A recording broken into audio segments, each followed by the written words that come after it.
And thank you for listening to the 156th episode of the listener-supported, ad-free on purpose Congressional Dish. I'm your host, Jennifer Briney.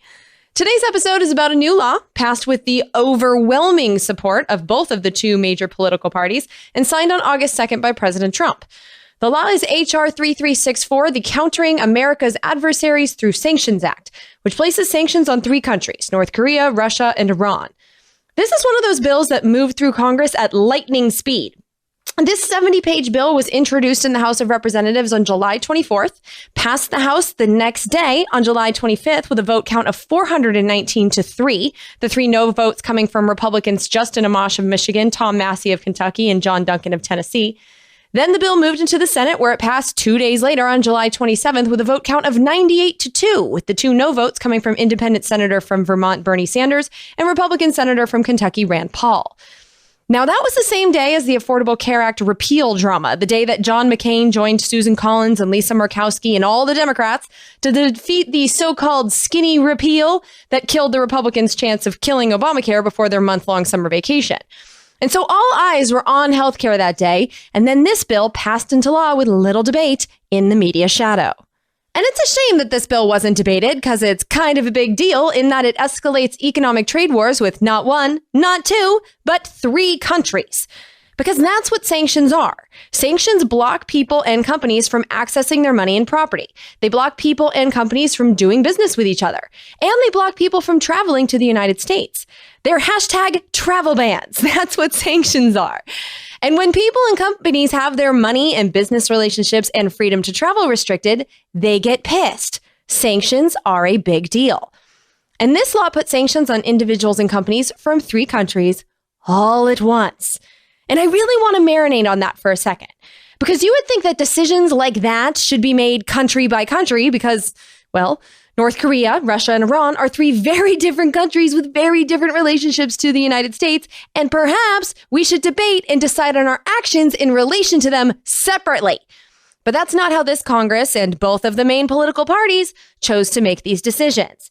Instead, all three countries were sanctioned in one bill, available in the House to read for less than a day and in the Senate for 3 days, and debated in each chamber for less than 1 hour. Process-wise, that's horrendous. And so today, I'm going to spend about the same amount of time as the entire U.S. Congress examining and debating these sanctions on each country with myself. And I'm going to try and figure out what these sanctions are, why they're being enacted, and what the strategy behind them might be. But before I get into that, I need to tell you, especially those of you who are hearing my voice for the first time, the big picture, like chessboard that I'm looking at when I see our foreign policy and our place in the world. I want to make sure that we're on the same page so you get the significance of what I saw in the sanctions law. Because since I started Congressional Dish in 2012, which I started not because I have all the answers, but because I know damn well that I know so little. But since I started this podcast and my own journey in figuring out what's going on in Congress and in the world, I've become aware that the United States' role in the world is quite different from what I was led to believe in my school years. Because I, at least up until 2003 when we started the Iraq War, I really believed that the United States was a partner with some of the world's countries, and that we strive to be fair and democratic, and that we Americans determined all of our own laws by voting for people into the U.S. government, and then they would make the laws with our consent. What I didn't know is that starting after World War II, the leaders of the United States and many of our partners have been creating an economic system that's meant to be global. They intend for every country on earth to be a part of it, and we are meant to be the head of it. Now, this system, which is still being created and expanded, it's not democratic. We get no votes in it, and we don't get to choose who makes the laws. The system is administered by a bunch of international institutions, the World Trade Organization, the United Nations, and NATO is the military alliance.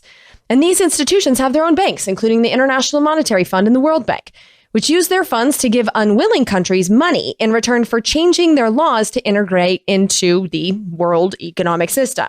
And if that bribery fails, then that's when the bombs begin to fall. But our foreign policy makes much more sense once you start to see it all in that context. That the goal of the people at the top of the Republican and Democratic parties is to get the whole world into this economic system. And don't take my word for it. I'm going to let some of the most powerful people in the last two administrations, in the W. Bush and Obama administrations, tell you all about it. Throughout this episode, I'm going to play you clips from a gathering that took place last month in Aspen. It was a gathering of what I like to call the masters of the universe. Now, the organization hosting this discussion was the Aspen Institute, and members of the audience included powerful people such as President Bill Clinton's Secretary of State Madeleine Albright and the war industry's best friend, former Congresswoman Jane Harman of California. And so even the people that were sitting there watching were very important, powerful people. And up on stage were people that were even more powerful more recently than that, because the people up on the stage were 4 former national security advisors from the last 2 administrations, including Republicans from the W. Bush administration, Condoleezza Rice, and Stephen Hadley. And Stephen Hadley became national security advisor when Condi became Secretary of State. Also on stage were Democrats Susan Rice and Tom Donilon, who were President Obama's national security advisors.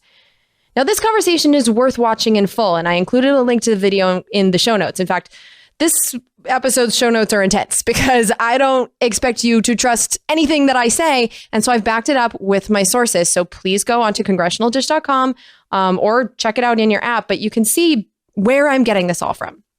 But as I watched this forum, what was striking was that in stark contrast to the way that Democratic and Republican voters have been speaking to each other lately, the people up on the stage, the heads of the Republican and Democratic Party, they were totally calm and in complete agreement with one another the entire time on every issue. Nothing but hugs and kisses and nodding heads on stage. And so first, here's former Secretary of State Condoleezza Rice explaining the global system, which it has a lot of names, but in this conversation, she referred to it as the liberal order.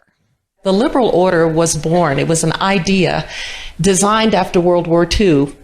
When people looked out at the world that they had inherited after World War I and said, let's not do that again. And it had 2 important elements and it had 1 important fact. One element was they really believed that the international economy did not have to be a zero-sum game. It could be competitive, but it could be a growing economy and a positive sum game. So my gains were not your losses. And that's why they wanted to have free trade and they wanted to have comparative advantage among countries. And as you said, they set up institutions to do it, an International Monetary Fund on exchange rates, a World Bank eventually starting as a European Bank of Reconstruction and Development, which would rebuild economies and actually would become a source of capital for countries coming out of colonialism. And in some ways, the most remarkable one, the General Agreement on Tariffs and Trade, which was not a set of trade agreements, but rules of the road to level the playing field so that the international economy could grow. So it was by its very nature supposed to get us away from conflict in the international system. They hated the fact that there'd been beggar thy neighbor trading policies and competition over resources that was violent. So they weren't going to do that again.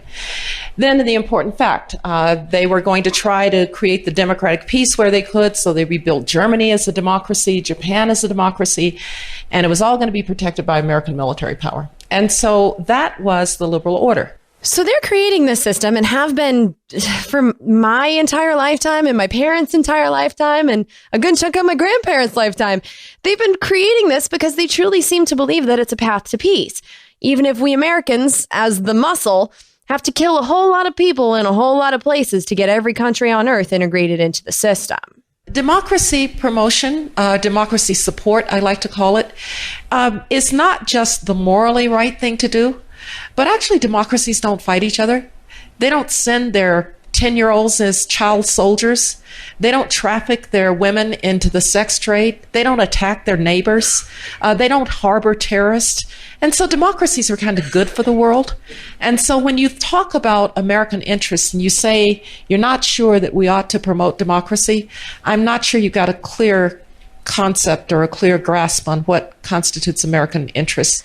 So they have good intentions, I guess, sort of, but the results of what they're doing, well, I'm not going to go fully down that rabbit hole today.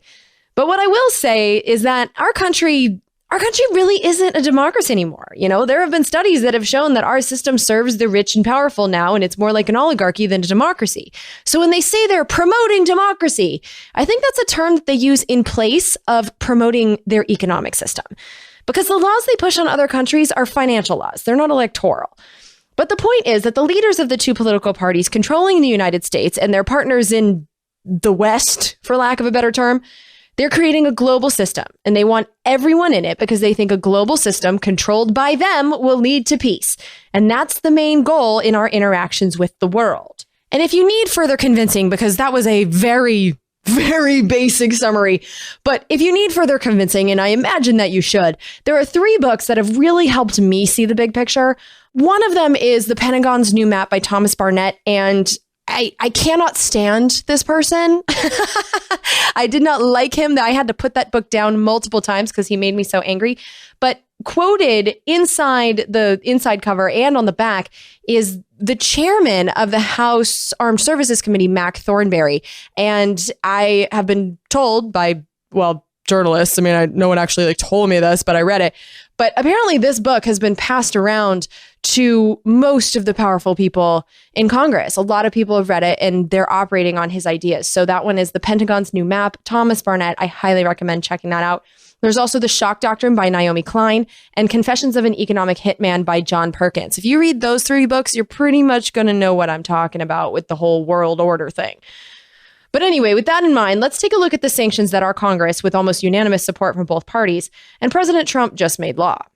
So I want to start with the one country on the list that the masters of the universe seem truly concerned about, and which has dominated our cable news conversations for at least the last 9 months, which is Russia. And one alleged Russian sin against our country has been repeated over and over and over again. And of course, last year, Russia attacked the foundations of American democracy with a cyber and information campaign to interfere in America's 2016 election.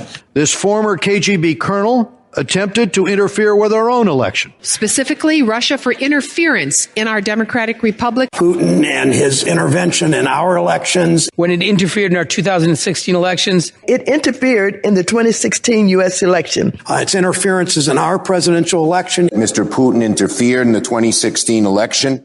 Which is so vague, What exactly is interference? Because this has been framed with words of war. On Vladimir Putin's orders, Russia attacked American democracy last year. Russia attacked us and our democratic institutions. Russia's attack on America's democracy. It's time to respond to Russia's attack on American democracy with strength. So this interference thing is clearly a big deal to our elected representatives, especially in the Democratic Party and John McCain. But they feel like whatever Russia did in this interference, it was an attack on the country. I mean, those are really strong words.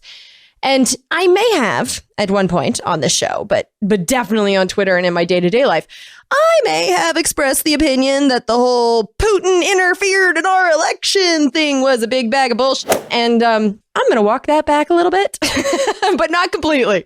So first, the interference talking point started last summer when the Democratic National Committee was either hacked or had an internal leak. We really don't know. But there was a release of emails that exposed the Democratic National Committee's impartiality and assistance to Hillary Clinton in the primary. And those emails were given to WikiLeaks, who then published them on the internet for all of us to see. And this was blamed on Russia, right away. And I still think that we're a long way from having that particular claim proven. Because the whole time, ever since that was released, Julian Assange, the head of WikiLeaks, has consistently said that Russia was not their source. We can say that the Russian government is not the source. There was also an intelligence report that, of course, I've linked for you in the show notes. You can read it yourself. But the report came out in January around inauguration time, and that report is really what jump-started this talking point thrown around here in the debate by Senator Chuck Schumer of New York about the intelligence community consensus on the interference. Mr. President, and last year, we know the United States was victim of an attack by a foreign power on the very foundation of this dear democracy, the right of a people to a free and fair election. The consensus view of 17 agencies is that Mr. Putin interfered in the 2016 election. But I read that intelligence report, and 17 agencies were not involved. It says clearly that the assessment was done by the CIA, FBI, and NSA. That's 3 agencies, not 17. And the confidence level in the claims is not nearly as concrete as we've been told incessantly since the election. On page 7, it said that the CIA and FBI had high confidence in their claims. But what does high confidence mean? Well, in the fine print on page 23, you can see that it means, quote, judgments are based on high quality information from multiple sources, unquote, and, quote, such judgments may be wrong, unquote. And as far as the NSA is concerned, they only had moderate confidence, which means, quote, the information is credibly sourced and plausible, but not of sufficient quality or corroborated sufficiently to warrant a higher level of confidence, unquote. And keep in mind, the NSA is the one that literally tapped into and was copying everything on the internet. And who knows, maybe they still are. But they know the most about cyber hacking and how to detect it, and they are the least confident in the claim that Russia hacked the DNC. And if the other 14 agencies had anything to say on the topic, well, we haven't seen it in writing, and until we do, I think a lot of skepticism is warranted. The other claim made in the report is that Russia was basically posting bullshit on social media. But let me remind you that as of the end of last year, we read the bill. I can't off the top of my head remember which one it was, but we created a whole new propaganda department in the State Department, and it's now up and running. It's called the Global Engagement Center, and its job is to coordinate our propaganda outlets, such as Voice of America, which is produced by the Broadcasting Board of Governors, which are propaganda outlets that we have had that have existed for many years. And in the 1970s and the 1980s, Congress had made it illegal for bullshit news and propaganda produced by our government to be aired and shared within the United States. But that changed as of July 2nd, 2013, when, thanks to a dingleberry on the 2012 National Defense Authorization Act, the laws protecting Americans from homegrown State Department bull were eliminated. And so right now, go online, Google Voice of America. You can get it. You can see it. It's not illegal anymore. And so the situation that we find ourselves in is bull everywhere. And so if the Russians are posting bullshit too, whatever. In the internet era, anyone can post bullshit on the internet. We have to judge our sources for ourselves, and we are smart enough to do so. So in my mind, Russian Twitter trolls don't count as an attack on our democracy. But there's one charge that I'm taking much more seriously than I did before, and that is the charge that Russian hackers successfully hacked private companies that local governments have hired to provide voting services and equipment. Now, I want to be very clear that there is no evidence whatsoever that any Russians changed a single vote. The intelligence report says it very clearly. It says in bold type, quote, DHS assesses that the type of systems Russian actors targeted or compromised were not involved in vote tallying, unquote. So Russia did not rig the election for Trump. Hillary did not lose because of Russia. It did not happen. But what does appear to have happened, which we know because of a classified NSA report that reporters at The Intercept got their hands on, it appears that Russian hackers sent fake emails to employees of a private sector manufacturer of devices that maintain and verify voter rolls. This company, which there's good reason to think is a Florida company called VR Systems, this company doesn't make those touchscreen machines that some districts use to cast votes. Instead, it makes the software and devices used by poll workers to determine who is and who is not allowed to vote in that district. And according to its website, this company has contracts in 8 states: California, Florida, Illinois, Indiana, New York, North Carolina, Virginia, and West Virginia. Now, there's a very easy solution to this problem. Paper ballots. We use them for like 100 years. No one can hack paper. If we vote on paper, we can hire old people to count the votes by hand, and we don't have to worry about the Russians. You know, there's no reason to launch World War III over this. But as long as we allow electronic anything to count our votes and create our voter rolls, well, Houston, we have a problem. And what's so concerning is that even though there's no evidence that this happened in 2016, if a company like VR Systems has their equipment linked to the machines that are actually counting our votes, the hackers might be able to access them. And yes, VR System does have their devices linked to other systems via the internet. There's also a concern that the same people working the polls who set up the electric poll books with our names on them are also the same people who set up the voting machines. And I'm concerned that those people tend to be approximately 80 years old and not exactly tech savvy. So this claim looks the most legit and is by far the one that concerns me the most. And another thing that has me more convinced that there is some legitimacy to this interference line is that when I watched that Aspen meeting of the Masters of the Universe, I had my eyes glued on Republicans Condoleezza Rice and Stephen Hadley as Democrat Tom Donilon said this. It's important to recognize some of the fundamentals here, right? Which is that we are in an actively hostile posture with the Russians right now. And it's not just in Europe. It's in Syria, it's in Afghanistan, it's in Syria, and it was in our own elections, and it'll be in the European elections going through the next year as well. And it'll probably be in our elections, 2018 and 2020, unless we act to prevent it. So we're in, I think, in an actively hostile posture with the Russians coming from their side. And the Republicans on the stage didn't flinch. In fact, Condi was politely nodding, and later in this episode, you're going to hear her just straight up talk about the Russian interference. And so if the Russia interfered in the election line is just a big DNC effort to excuse Hillary's loss, that wouldn't have been the Republicans' reactions. There is something to this, and the only conclusion I can make at this point is there is a lot we're not being told. But as that clip indicated, the beef with Russia goes way beyond the election interference thing. There's also Syria. And I documented this in detail in Congressional Dish 108 Regime Change, but let's do a quick refresher on what the Obama administration did in Syria. You might recall that in August 2013, President Obama went on TV and announced that our country was going to bomb Syria. Now, our Congress didn't bother coming back from vacation to debate our impending war, but our partners in war in the British Parliament, they did, and they said no. And so Obama did not bomb Syria.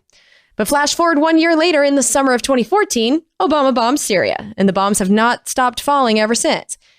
Now, the reason we were told that we were bombing Syria's territory without congressional approval or approval from the United Nations, two legal green lights that we still haven't gotten, but the reason most Americans believed we were bombing Syria was because of ISIS. We had to eliminate the boogeymen who were taking over Syrian territory. Now, the ISIS boogeymen were taking over Syrian territory, but we weren't there to help the Syrian government get rid of ISIS. We weren't there to help Syria's president, Bashar al-Assad. And that was proven to us when we heard Ann Patterson, who at the time was Obama's assistant secretary at the Department of State, but who also worked for the W. Bush administration, just showing how much these parties cooperate. But Ann Patterson testified to Congress in November of 2015, and this pretty well sums up her testimony. To develop a political transition that gives Syria a future without Bashar al-Assad. Let me stress that is our goal, to get Assad out, and that the goal is to remove Bashar al-Assad and his closest advisors and have this political process that would lead to a new government. The presidents and certainly the secretary has said many times that Assad's departure is absolutely critical to any future in Syria. The idea is to have a transitional government, to work on a timetable for Assad's departure, and let me be clear that that's a critical element of this policy, and then to work on constitutional review and ultimately an election in Syria. That's the basic outlines of Secretary Kerry's strategy. Those allies, do they see Assad's removal from power as imperative to deal with this situation? Certainly our European allies, our Gulf allies and Turkey do see that. They're absolutely determined that he will not remain in power. So the masters of the universe, the U.S. and our allies, bombed Syria with the clear goal of changing that country's government. And in the months and years that followed, we put boots on the ground and we gave money and weapons to people that we labeled the moderate rebels or the moderate opposition, who in reality were anyone that we could find willing to fight the Syrian government, including terrorist groups. Here's Ann Patterson from that November 2015 hearing answering a question about who these people are in a question posed by Representative David Cicilline of Rhode Island. And by the way, for reference, Al-Nusra is a terrorist organization. Who are we talking about when we're speaking about moderate opposition? And do they in fact include elements of Al-Qaeda and Al-Nusra and other more extremist groups? Well, let me take the civilian moderate opposition too, and that's the assistance figure that you're referring to. And that's groups within Syria and groups that live in Turkey and Lebanon and other places. And what that project is designed to do is to keep these people not only alive physically, but also keep them viable for a future Syria. Because we have managed to, even areas under control of ISIL, I won't mention them, but we have managed to provide money to city councils, to health clinics, to teachers and policemen, so these people can still provide public services and form the basis for a new Syria. So that's a good portion of that money goes into efforts like that. There's also the opposition on the ground. And I think they've sort of gotten a bum rap in this hearing because I think they're more extensive than is generally recognized, particularly in the South. And yes, of course, in the North, some of these individuals have affiliated with Nusra because there was nowhere else to go. And the strategy of arming terrorists to fight the elected government of Syria, it was working until Russia got involved. President Bashar al-Assad asked for Russia's help defending itself, which gives Russia the legal legitimacy in Syria that the United States does not have. And Russia went and fucked up our regime change plans. Moscow has cynically tried to claim that its strikes are focused on terrorists, but so far 85 to 90% of Syrian strikes have hit the moderate Syrian opposition, and they have killed civilians in the process. Despite our urging, Moscow has yet to stop the Assad regime's horrific practice of barrel bombing the Syrian people. So we know that Russia's primary intent is to preserve the regime. And the liberal world order folks in Congress in both parties, well, they're still pissed that Russia stopped our regime change. Putin's forces continue to prop up the murderous Assad regime in Syria. Russia is participating in war crimes in Syria. Putin's support for the murderous Assad regime in Syria. It is supporting the murderous regime of Bashar al-Assad in Syria. And what's really threatening to the world order folks who operate on the idea that the United States is to be obeyed and that countries shall integrate into the international economic system or be replaced is the fact that President Bashar al-Assad and Russia seem to have won the Syria battle. And a big part of that is because of who won the election. This is all connected. Because we know what the Democrats did when they were in charge, with the help of the Republicans in Congress in regards to Syria. I just told you. But we and the rest of the world had all the evidence we needed to know that Hillary Clinton, had she become president, was prepared to double down on that regime change. Here's Hillary Clinton exactly 1 year before the election speaking to the Council on Foreign Relations, otherwise known as the Masters of the Universe. So we need to move simultaneously toward a political solution to the civil war that paves the way for a new government with new leadership and to encourage more Syrians to take on ISIS as well. To support them, we should immediately deploy the Special Operations Force President Obama has already authorized and be prepared to deploy more as more Syrians get into the fight. And we should retool and ramp up our efforts to support and equip viable Syrian opposition units. Our increased support should go hand in hand with increased support from our Arab and European partners, including special forces who can contribute to the fight on the ground. We should also work with the coalition and the neighbors to impose no-fly zones that will stop Assad from slaughtering civilians and the opposition from the air. Now think about that for a second. How do you create a no-fly zone? Well, you shoot down planes that fly in the zone. And who is flying jets to protect the Syrian government? That would be Russia. And so a no-fly zone means shooting down Russian planes. But now that Donald Trump is the president, the no-fly zone, it wasn't enacted because for him, it was never on the table.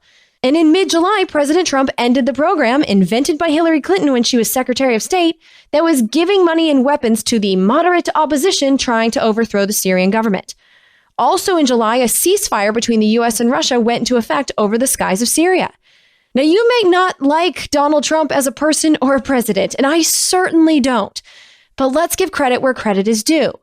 He's ending a regime change effort that many of us didn't even know was happening and which benefits us Americans, in no way at all. And he's also moving us away from a legit war with the only country on earth with the capability to wipe us off the map. And I think that's a good thing. I think it's something to be celebrated.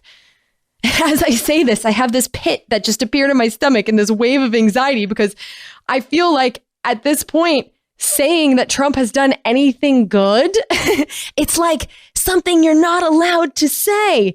But better relationships with Russia, that's a good thing. But saying that is so different from the hysteria, really, that's been hammering our brains nonstop on the TV for so many months. But I'm going to say it anyway. We can't keep overthrowing governments. It's not our place, or at least it shouldn't be our place. And the Syria overthrow is definitely illegal. Although fascinating, isn't it, how no one enforces international laws when the United States breaks them? But yeah, I do see a silver lining in this Trump administration madness. And this is it. We're not at war with Russia over Syria. But that doesn't mean we're out of the woods or out of that war with Russia, because it turns out that Syria is not the thing that the Masters of the Universe are the most pissed about. It turns out they're the most livid about Ukraine. This is a bipartisan montage just from the sanctions bill debate, which, like I said, was an hour. Russia has invaded its neighbor, Ukraine, seizing its territory and destabilizing its government. Its invasion of Crimea and actions in the Ukraine are totally unacceptable. Russia's interference in Ukraine comes with consequences. Congress must act to punish Russia for its continued actions in Ukraine, in East Ukraine, in Crimea. The Putin government's invasion of the Ukraine and annexation of Crimea. Russia's invasion of Ukraine. Its violent incursion into Ukraine. And its illegal actions in Ukraine. Now, clearly, Ukraine was on our congressmen's minds, regardless of which party they were in, when they voted yes for the sanctions law. And this was a recurring theme in my research, that Ukraine is a big beef with Russia because, for example, in the sanctions bill itself, there's a section called Findings, where the bill's authors make their case for the necessity of sanctions. And number one on the list is about Ukraine. Also, the Aspen Institute's meeting of the Masters of the Universe, the conversation was dominated by Ukraine, and you'll hear more on that later. But first, I think we need to revisit what our involvement was in the regime change in Ukraine and prepare yourself for a bit of a rabbit hole, because our role in the government switcheroo in Ukraine was not as clear as Iraq or Libya or even our attempts in Syria, but we were involved. Now, for some context, it's worth listening to Congressional Dish 67, What Do We Want in Ukraine, that I recorded back when all this was going down. But now that we have some hindsight and some more information, the picture has become clearer.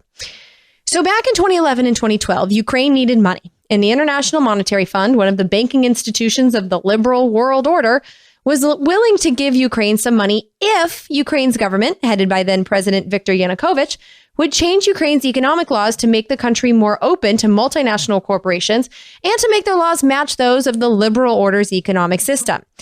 It was a bumpy road. For example, in 2011, the IMF had promised Ukraine a $15 billion loan, but suspended that agreement when Ukraine refused to cut subsidies on gas supplies for Ukrainian citizens. The IMF wanted Ukrainian citizens to pay the full price for their gas. And in any analysis of Ukraine's situation, gas always comes up. Ukraine imports almost all of its gas from Russia, and it's fucking cold in Ukraine, and so without gas for heating, people in Ukraine can literally die.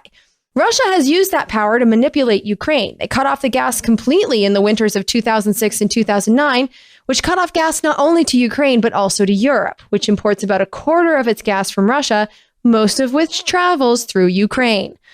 On the fossil fuel map, Ukraine is super important, and it became even more important when it was discovered that Ukraine is home to 2 huge shale formations, which have not yet been fracked. And so the multinational fossil fuel companies see many dollar bills under the soil in Ukraine, especially in the eastern side of the country, on the Russian side. But anyway, despite the riches under their feet, the Ukrainian government was trying to get loans from the IMF, but the strings attached were pretty brutal. I already told you that they wanted the government to raise the gas prices on the citizens, but the IMF also wanted Ukraine to allow the markets to determine its currency rate. They wanted Ukraine to allow multinational banks to buy Ukrainian banks. They wanted Ukraine to cut regulations on a bunch of industries. They wanted Ukraine to limit the wages of government workers and cut government jobs. They wanted Ukraine to make cuts to their health and education spending, and they wanted Ukraine, of course, to privatize their gas industry. Those are some pretty tough strings. At the same time, the Yanukovych government was negotiating a partnership with the European Union, which it was scheduled to sign at the end of November 2013, and the multinationals were excited.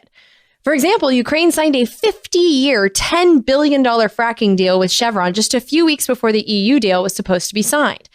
It was looking very likely that Ukraine would join the world order and open the doors for the multinationals to pillage their natural resources. However, 2 months before that signing, Russia threatened its next-door neighbor Ukraine with sanctions if it signed that EU deal, saying that signing it would violate a treaty Russia had signed with Ukraine. And I don't know what was in that treaty, so I can't tell you if that claim was true. And then 1 week before Ukraine was supposed to sign the deal with the EU, President Yanukovych backed out and announced that Ukraine would not be signing the EU deal and would instead partner with its next-door neighbor Russia. Russia had offered Ukraine a $15 billion loan, a price cut for natural gas, and there was no change your laws or else strings attached. And Yanukovych took the deal. In the weeks that followed, there were protests in Ukraine, and there were some interesting attendees. The following clip is from another one of those forums of the Masters of the Universe, this one at the Atlantic Council. And the person you're going to hear is Frederick Kemp, the president and CEO of the Atlantic Council, on December 19th, 2013. Russian President Vladimir Putin on Tuesday said he had agreed to loan Ukraine $15 billion and cut the price of critical natural gas supplies. Ukraine's Prime Minister Azarov called the deal historic. In Brussels, a draft EU document reported this morning by the Wall Street Journal indicated Ukraine could have gained even more from the West, though with different conditions, and perhaps not as plainly put. Had it signed the EU pact, it might have had $26 billion of loans and grants from the EU over the next 7 years, and if it had also agreed to the IMF package. While the Ukraine pivots economically eastward, hundreds of thousands of Ukrainians continue to pivot westward, standing together in protest for their continued desire to be part of a Europe whole and free. And it's in that context that we welcome back a great friend of the Atlantic Council, Senator John McCain, who visited these protesters over the weekend with Senator Chris Murphy and continues to play a consistent and leading and principled role in supporting democratic change both in Eastern Europe and around the world, and thinking through what role the United States should be playing in these challenging times. Yeah, that's right. Republican Senator John McCain of Arizona and Democratic Senator Chris Murphy of Rhode Island, they both went to Ukraine and not only attended the rally, but they spoke on stage. As reported by Reuters at the time, John McCain told the protesters, quote, "We're here to support your just cause, the sovereign right of Ukraine to determine its own destiny freely and independently, and the destiny you seek lies in Europe," unquote. Can you imagine if a parliamentarian or a senator from a foreign country, say from Russia, for example, attended a protest, got on the stage and encouraged the people to fight our government? Can you even imagine what the reaction here would be? I mean, just look at what he said. We support your just cause, the sovereign right of Ukraine to determine its own destiny. What if Ukraine wants to partner with their next door neighbor? Are they not allowed to do that? You know, imagine one of Putin's officials telling Americans what our destiny is. The hypocrisy, my God. But the hypocrisy aside, when John McCain returned, here's what he told the Masters of the Universe at the Atlantic Council in mid-December 2013. If Ukraine's political crisis persists or deepens, which is a real possibility, we must support creative Ukrainian efforts to resolve it. Senator Murphy and I heard a few such ideas last weekend, from holding early elections, as the opposition is now demanding, to the institution of a technocratic government with a mandate to make the difficult reforms required for Ukraine's long-term economic health and sustainable development. In other words, we must support a regime change to a new government. And eventually, a Ukrainian president, either this one or a future one, will be prepared to accept the fundamental choices facing the country, which is this. While there are real short-term costs to the political and economic reforms required for IMF assistance and EU integration, and while President Putin will likely add to these costs by retaliating against Ukraine's economy, the long-term benefits for Ukraine in taking these tough steps are far greater and almost limitless. This decision cannot be borne by one person alone in Ukraine, nor should it be. It must be shared, both the risks and the rewards, by all Ukrainians, especially the opposition and business elite. It must also be shared by the EU, the IMF, and the United States. Those teams are fascinating, aren't they? The opposition, those who want to overthrow the government, partnering with the business elite, along with the EU, IMF, and the United States. And all of those are versus Putin. He couldn't have been more clear on who the players would be. And so that was on December 19th, 2013. A month later, Congress returned from their month-long Christmas holiday, and the Senate Foreign Relations Committee had a hearing about the situation in Ukraine and what the Obama State Department planned to do about it. And witness Thomas Malia from the Department of State was pretty clear on the big picture goal.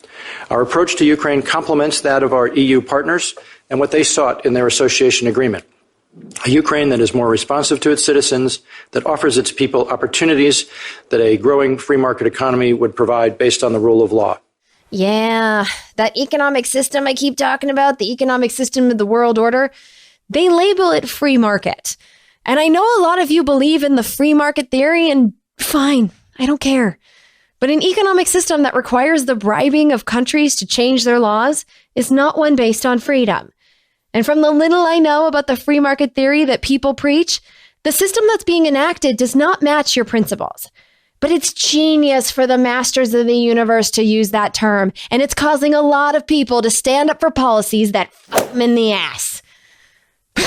But anyway, jumping back off my soapbox, the big picture goal in Ukraine and in the world was on display in that hearing when Victoria Nuland, who was an assistant secretary of state at the time, and who's married to Robert Kagan, who is a writer who is one of the most devoted disciples of the world order, who calls himself a liberal interventionist.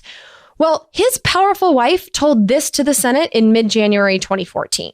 The point that we have made repeatedly to Russia, and that I certainly made on my trip to Russia between two trips to Ukraine in December, was that a Ukraine that is economically stable and prosperous should be no threat to Russia, that this is not a zero-sum game that we are playing here, and that in fact the same benefits that the EU was offering to Ukraine, benefits of association and economic integration, are also available to a Russia that wants to make the same take the same market opening and democratic reform steps that Ukraine has already taken, 18 pieces of legislation having already been completed. Oh, yeah. I forgot to mention that Victoria Nuland was also in Ukraine and at that rally and in meetings with the opposition with John McCain and Chris Murphy a month before in December. But the point of that clip is that it shows the thinking, the idea that Russia is not our enemy. The goal is to get Russia into our so-called free market economic system, too.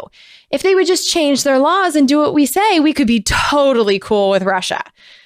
But when it came to Ukraine, it was very clear that the suggestion that it should be Ukrainians who should determine who leads their country, well, that suggestion would not be tolerated. Here's John McCain. I'm somewhat taken aback by your, well, it's sort of up to the Ukrainian people. We want to be assisting morally the Ukrainian people for seeking what we want everybody on this earth to have. And so it's not just up to the Ukrainian people. They cry out for our assistance. Because this is a country that wants to be European.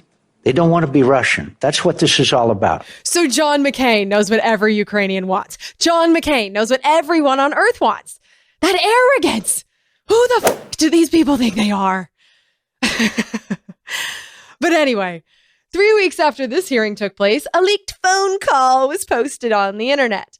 Now, I've played this phone call before, but it's of Victoria Nuland, the lady who was testifying in that hearing and who went on that trip with the two senators, one from each of the two most powerful political parties in this country. Yeah, that lady was caught on tape planning the new government of Ukraine. Now, naturally, I have the whole thing for you, unedited, in the show notes, but here are the highlights. And in this call, she's speaking to Jeffrey Pyatt, who was our ambassador to Ukraine at the time, and they're discussing which of the three opposition leaders should be put in charge of the next government. The options were Vitaly Klitschko, who ended up becoming the mayor of Ukraine's capital city, Kiev, and he remains the mayor to this day. There was also the option of Ola Tynybok, who is the other opposition leader. And then there was also the option of Arseniy Yatsenyuk, who was the person who would become Ukraine's prime minister 21 days later. Arseniy Yatsenyuk, also known as Yats. What do you think? I think we're in play. The Klitschko piece is obviously the complicated electron here, especially the announcement of him as deputy prime minister. And you've seen some of my notes on the troubles in the marriage right now, so we're trying to get a read really fast on where he is on this stuff. But I think your argument to him, which you'll need to make, I think that's the next phone call we want to set up, is exactly the one you made to Yachts. And I'm glad you sort of put him on the spot on where he fits in this scenario. And I'm very glad he said what he said in response. Good. So I don't think Cleach should go into the government. I don't think it's necessary. I don't think it's a good idea. Yeah, I mean, I guess you think, what, in terms of him not going into the government, just let him sort of stay out and do his political homework and stuff. I'm just thinking in terms of sort of the process moving ahead, we want to keep the moderate Democrats together. The problem is going to be Tynybok and his guys. And, you know, I'm sure that's part of what Yanukovych is calculating on all of this. I think Yats is the guy who's got the economic experience, the governing experience. He's the guy, what he needs is Clerici and Tony Book on the outside. He needs to be talking to them 4 times a week. I just think Clerici going in, he's going to be at that level working for Yatsenyuk. It's just not going to work. And like John McCain foreshadowed, this was a team effort. For reference, Robert Seri worked at the UN at the time, and Ban Ki-moon, well, he was the head of the UN. Can't remember if I told you this or if I only told Washington this, that when I talked to Jeff Feltman this morning, he had a new name for the UN guy, Robert Seri. Did I write you that this morning? Yeah, I saw that. He's now gotten both Seri and Ban Ki-moon to agree that Seri could come in Monday or Tuesday. Okay. So that would be great, I think, to help glue this thing and have the UN help glue it. And, EU. No, exactly. And I think we've got to do something to make it stick together, because you can be pretty sure that if it does start to gain altitude, the Russians will be working behind the scenes to try to torpedo it. And they got some help with their plan from the very top of the U.S. government. I think we want to try to get somebody with an international personality to come out here and help to midwife this thing. And then the other issue is some kind of outreach to Yanukovych, but we probably regroup on that tomorrow as we see how things start to fall into place. So on that piece, Jeff, when I wrote the note, Sullivan's come back to me, VFR, saying you need Biden, and I said probably tomorrow for an attaboy and to get the deeds to stick. So okay. Biden's willing. Okay, great. All right. Thanks. And reporters asked the State Department press secretary, Jen Psaki, the question you would hope that she would be asked after they heard the tape. Can you say whether if this call is an authentic recording of an authentic conversation between Assistant Secretary Nuland and Ambassador Pyatt? Well, I'm not going to confirm or outline details. I understand there are a lot of reports out there, and there's a recording out there, but I'm not going to confirm private diplomatic conversations. So you were not saying that you believe this is, you think this is not authentic? You think this is it's not an accusation I'm making. I'm just not going to confirm the specifics of it. Well, you can't even say whether there was this call, that you believe that this call, you believe that this recording is a recording of a real telephone call? I didn't say it was inauthentic. I think we can leave it at that. So you're allowing the fact that it is authentic. Yes. Do you have a question about it? Ooh, testy Jen. And another reporter summarized what we all heard here, just so you know that it's not me reading more into this than I should. This was 2 top U.S. officials that are on the ground discussing a plan that they have to broker a future government and bringing officials from the UN to kind of seal the deal. This is more than the U.S. trying to make suggestions. This is the U.S. midwifing the process. And surprise, surprise, less than 3 weeks later, went down in Ukraine. The Ukrainian parliament voted to remove Yanukovych a little under 2 years before the end of his term, in a move Yanukovych called a coup. 5 days later, Yats, the guy, became prime minister of Ukraine, and less than a month later after that, Ukraine signed the pact of the EU and went back to negotiating with the loan sharks at the IMF for the cash they needed. Now, I can't give you the details of exactly how this was done. So much of this was behind closed doors. But U.S. officials were involved, and they certainly got the Ukrainian government that they wanted. But you want to know who was not okay with this? Russia! For what I imagine would be obvious reasons. And so the same day that Yats became the prime minister, Russian troops began arriving on the peninsula that hangs off the southern coast of Ukraine called Crimea. A peninsula that was Russian until 1954 when Russia gave it to Ukraine, and a peninsula that houses a major Russian military base and is home to their Black Sea Fleet. Is anyone surprised that they would want that territory in their control and not in the hands of the new government that was just installed under shady circumstances? Now, I'm not saying that Russia taking Crimea is a good thing. I'm just saying it's understandable. And by March 2nd, 3 days after Yats became prime minister, Crimea was Russian once again. And that's when the sanctions started. The first round of sanctions started on March 6, 2014, when Obama issued an executive order declaring a national emergency because Ukraine's problems, quote, constitute an unusual and extraordinary threat to the national security and foreign policy of the United States, unquote. The executive order sanctioned anyone who asserts governmental authority over any part or region of Ukraine without the authorization of the new government of Ukraine. But it did not mention Russia specifically. Until 10 days later, when another executive order expanded that national emergency and named Russia. This executive order was issued on the same day that a vote in Crimea resulted in 96.8% of Crimean residents saying they wanted to join Russia, which did seem kind of bullshitty, because that's a ridiculously high number. The new sanctions blocked any money or property within the United States from being transferred to any official of the Russian government and blocked their entry of those officials into the United States. 3 days after Ukraine signed the deal with the EU, another executive order expanded the national emergency again to include a prohibition on the transfer of property and money inside the United States or from a foreign branch of a U.S. entity of any person or company in the Russian financial services, energy, metals and mining, engineering, or defense industries. It also prohibited the travel into the U.S. of people in those industries. A week and a half later, in a law highlighted in the 68th episode of Congressional Dish, our Congress and President gave the State Department $50 million for election monitoring, quote, diversifying Ukraine's economy, trade, and energy supplies, unquote, and supporting political and economic reforms. It also gave $100 million for defense articles, which are war things, services, which are war people, and military training, which are war trainers. Sanctions were also included that blocked the property, money, and travel of officials from the overthrown Ukrainian government, including Yanukovych and his family. You know, talk about interference in another country's affairs. And it continued. A year after John McCain, Chris Murphy, and Victoria Nuland's trip to rally the Ukrainian opposition, the Ukraine Freedom Support Act was signed and includes sanctions on Russian companies or people who manufacture, sell, or transfer weapons to anyone in Syria. A clever disguise for helping that regime change. The next day, another Obama executive order prohibited new investments in Crimea by U.S. companies or people and importation of any Crimean goods. It also instituted a travel ban to the U.S. on anyone doing business in Crimea. 3.5 months later, in April 2015, Obama declared another national emergency and blocked property of anyone engaged in any way in cyber activities aimed at, quote, compromising, unquote, critical infrastructure, disrupting a computer network, or gaining valuable information. It did not name Russia specifically.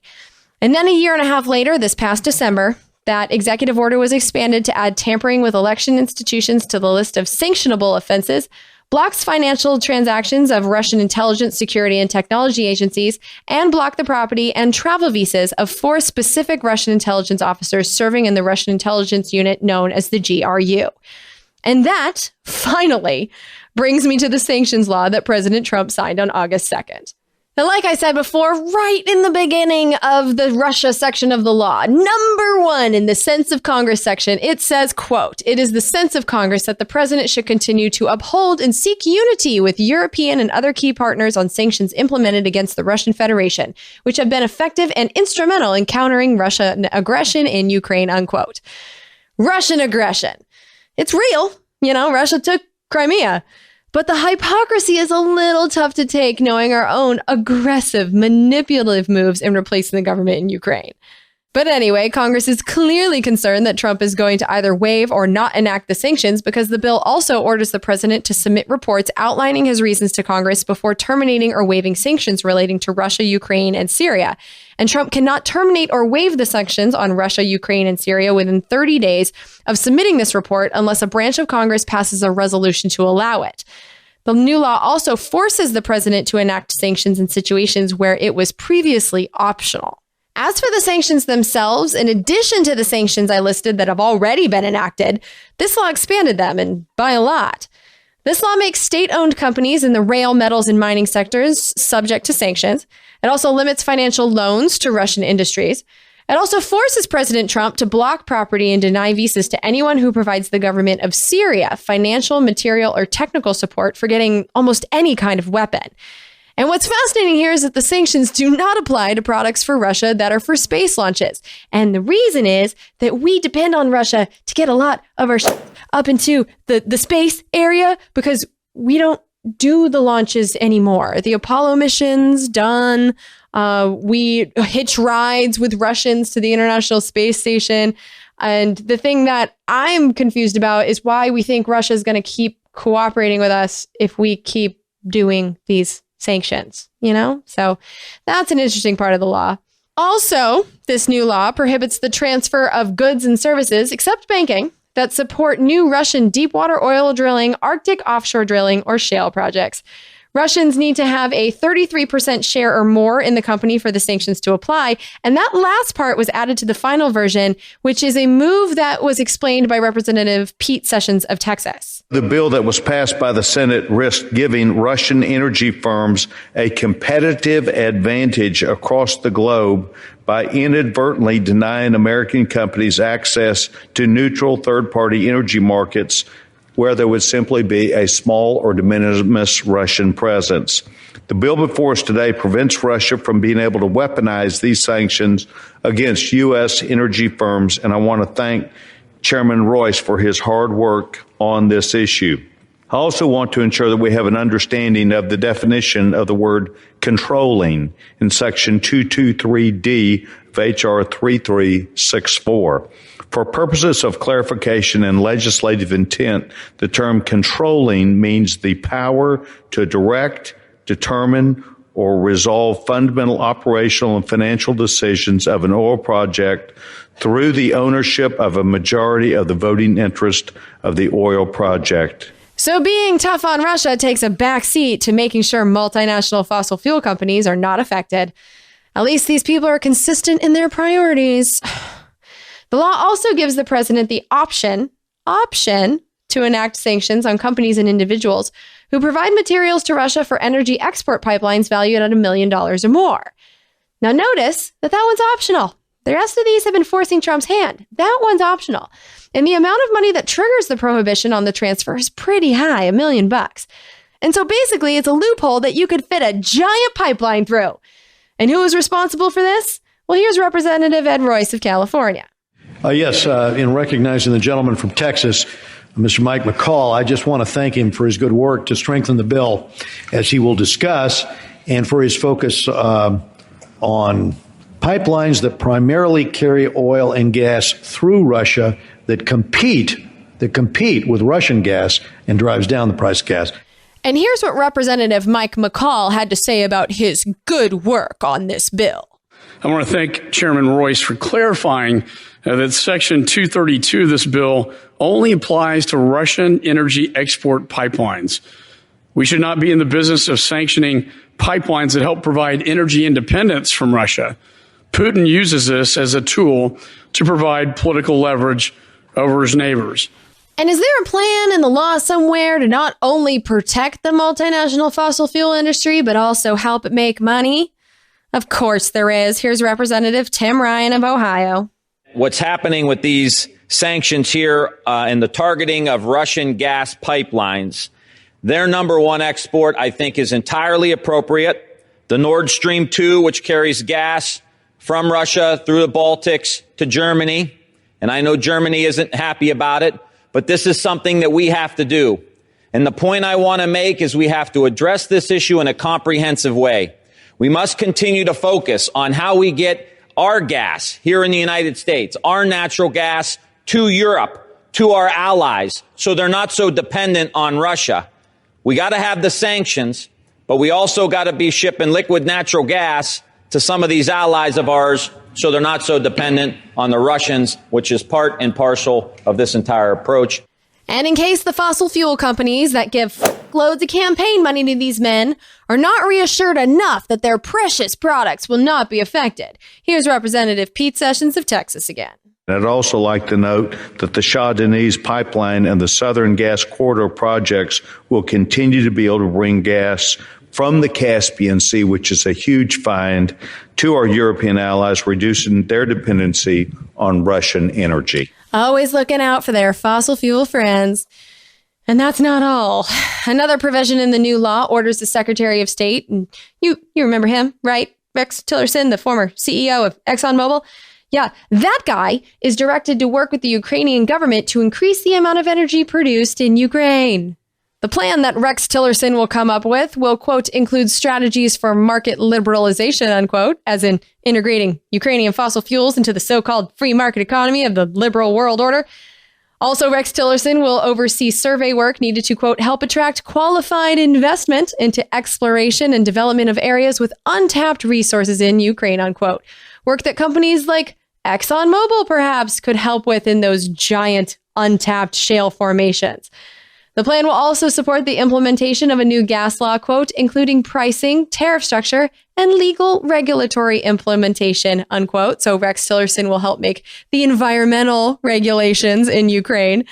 And then last, his plan will include, quote, privatization of government-owned energy companies, unquote, which sounds like a perfect job for Rex Tillerson, doesn't it? And Texie Rexy is getting a big chunk of our tax money to do it. The 2014 Ukraine aid law already set aside $50 million for this purpose, and this law provides an additional $30 million, which will be available until 2022. Plenty of time to frack the shit out of Ukraine. And then, in relation to election interference, get a load of this. The new law also appropriates, not authorizes, but gives the actual money in the amount of $250 million to a countering Russian influence fund, which will be used for, quote, protecting critical infrastructure and electoral mechanisms, unquote, for members of NATO, the European Union, and, quote, countries that are participating in the enlargement process of the North Atlantic Treaty Organization or the European Union, including Albania, Bosnia, and Herzegovina. Don't know how to say that. But also Georgia, Macedonia, Moldova, Kosovo, Serbia, and Ukraine, unquote. And that language is fascinating to me because Russia claims the United States and our European allies promised the then Soviet Union leaders that the world would not expand NATO. And I don't know if that promise was actually made. But now, not only can Russia see that over the years, NATO has gotten bigger and bigger and bigger, but we're also putting it in writing, in law, that countries are, quote, participating in the enlargement process of the North Atlantic Treaty Organization, unquote. We're not even being sneaky about it anymore. That's the goal, and we can all see it right here in writing. But the main point is that we're paying from our taxes $250 million to do something with the elections in Ukraine and a bunch of other countries. And the money can also be used for information distribution. So $250 million to do in Ukraine and other countries the very actions that Russia is accused of doing to us. I'm ashamed of how we're behaving here. We have a right to be pissed if another country is interfering in our electoral process. How we pick our leaders is and should be up to us. And we also have the right to get pissed, even if I'm not really pissed, but I can understand being pissed about foreign countries peppering our news feeds with crap. But if we are, as a nation, going to have a giant hissy fit about those things, how about we not do those things to others? So hypocritical. It's so arrogant. And they're doing it with my money and in my name. And I really don't like it. But my feelings aside, before I move on to North Korea and the Iran sanctions, I do want to play you another kind of long clip from the Aspen Institute meeting where the masters of the universe got together to plan our role in the world. And I want to play this for you because I got a lot of information about where we are now, because keep in mind, this conversation was only a week ago. And when it comes to Russia, this is the stuff that should be on the news instead of, what meeting Jared Kushner had with someone during the Trump campaign. But this is the type of advice that the establishment or whatever is going to be giving to Trump. And so I really think that you should hear it. And so the first speaker you're going to hear is Nick Burns, who worked in the State Department during the W. Bush administration. And then you're going to hear from Condoleezza Rice, who was W's National Security Advisor and then Secretary of State. And then after that, her comments will be followed up by Obama's National Security Advisor, Susan Rice. And please keep in mind that these people represent both of the big two political parties. I cannot stress enough how calm and agreeable these people were with each other. There is no sunlight between Republicans and Democrats when it comes to the world order, and this clip will show you exactly what I mean. Well, this is a good transition point to Russia, and let me just frame it this way.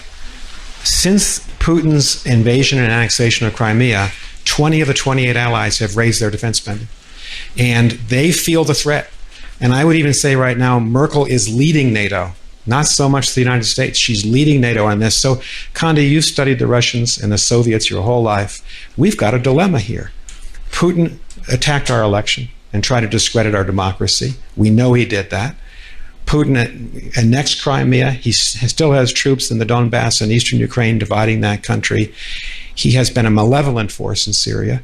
So what's the strategy for President Trump here? How does he respond to this?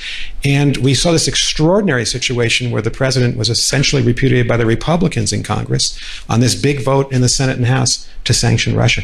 If you were to give advice to him, what would it be? Not to put you on the spot too much. Thanks. Well, the first advice I would give is be sure you know who Vladimir Putin is, right? And Vladimir Putin is someone who likes to humiliate, someone who likes to dominate, and someone who essentially understands power. And so don't go into a room with Vladimir Putin unless you are in a pretty powerful position. And that means when you go to talk to Vladimir Putin, first, let's continue the policy that the Obama administration began, maybe even accelerate the policy of putting forces, at least on a rotating basis, but possibly on a permanent basis, in places like Poland and the Baltic states, so that you say to him, this far and no further. Secondly, I like raising the defense budget as a signal to the Russians. Third, I think you have to say to the Russians, we know you did it on the electoral process. We will, at a time of our choosing, by means of our choosing, we will deal with it, but we have confidence in our electoral system. So don't think that you're undermining American confidence by what you're doing, because he feeds on this sense that he's succeeding in undermining our confidence. And the final thing I'd say to him is stop flying your planes so close to our ships and aircraft, somebody's going to get shot down. Because once you've established the kind of ground rules with Vladimir Putin, now you can talk about possible areas of cooperation. By the way, there's one other thing I'd do. I'd arm the Ukrainians. I think that you have got to raise the cost to the Russians of what they're doing in Ukraine. And it's not on the front pages anymore. But in eastern Ukraine, people are dying every day because of those little Russian green men, the Russian separatists who, with Russian military training and Russian military intelligence and Russian military capability, are making a mess of eastern Ukraine and making it impossible for Kiev to govern the country. And so I think it's time to arm them. I think President Obama actually put in place a lot of what Condi's saying. Is there a bipartisan agreement on this tough policy? I think there's certainly bipartisan agreement on the steps that Condi described that we characterized as the European Response Initiative, where we got NATO with our leadership to put in those 4 countries, the 3 Baltics plus Poland, a continuous rotating augmented presence and forward deployed not only personnel, but equipment. And we have reversed the trend of the downsizing of our presence in Europe. And that's vitally important. Yes, the European Reassurance Initiative. I think Susan Rice got confused with the name there, but we learned about the European Reassurance Initiative last December. And since then, we have put a lot of troops and equipment on Russia's northwest border. And Russia's responding, and sounds like soon, because here's Stephen Hadley, W. Bush's national security advisor. We're putting battalions, we NATO, putting battalions in the 3 Baltic states and in Poland and in Bucharest. Battalions, are 1,200 people, 1,500 people. Russia is going to have an exercise in Belarus that newspaper reports suggest maybe up to 100,000 people and 8,000 tanks. I think I've got that number right. This month. More tanks than Germany, France, and UK have combined.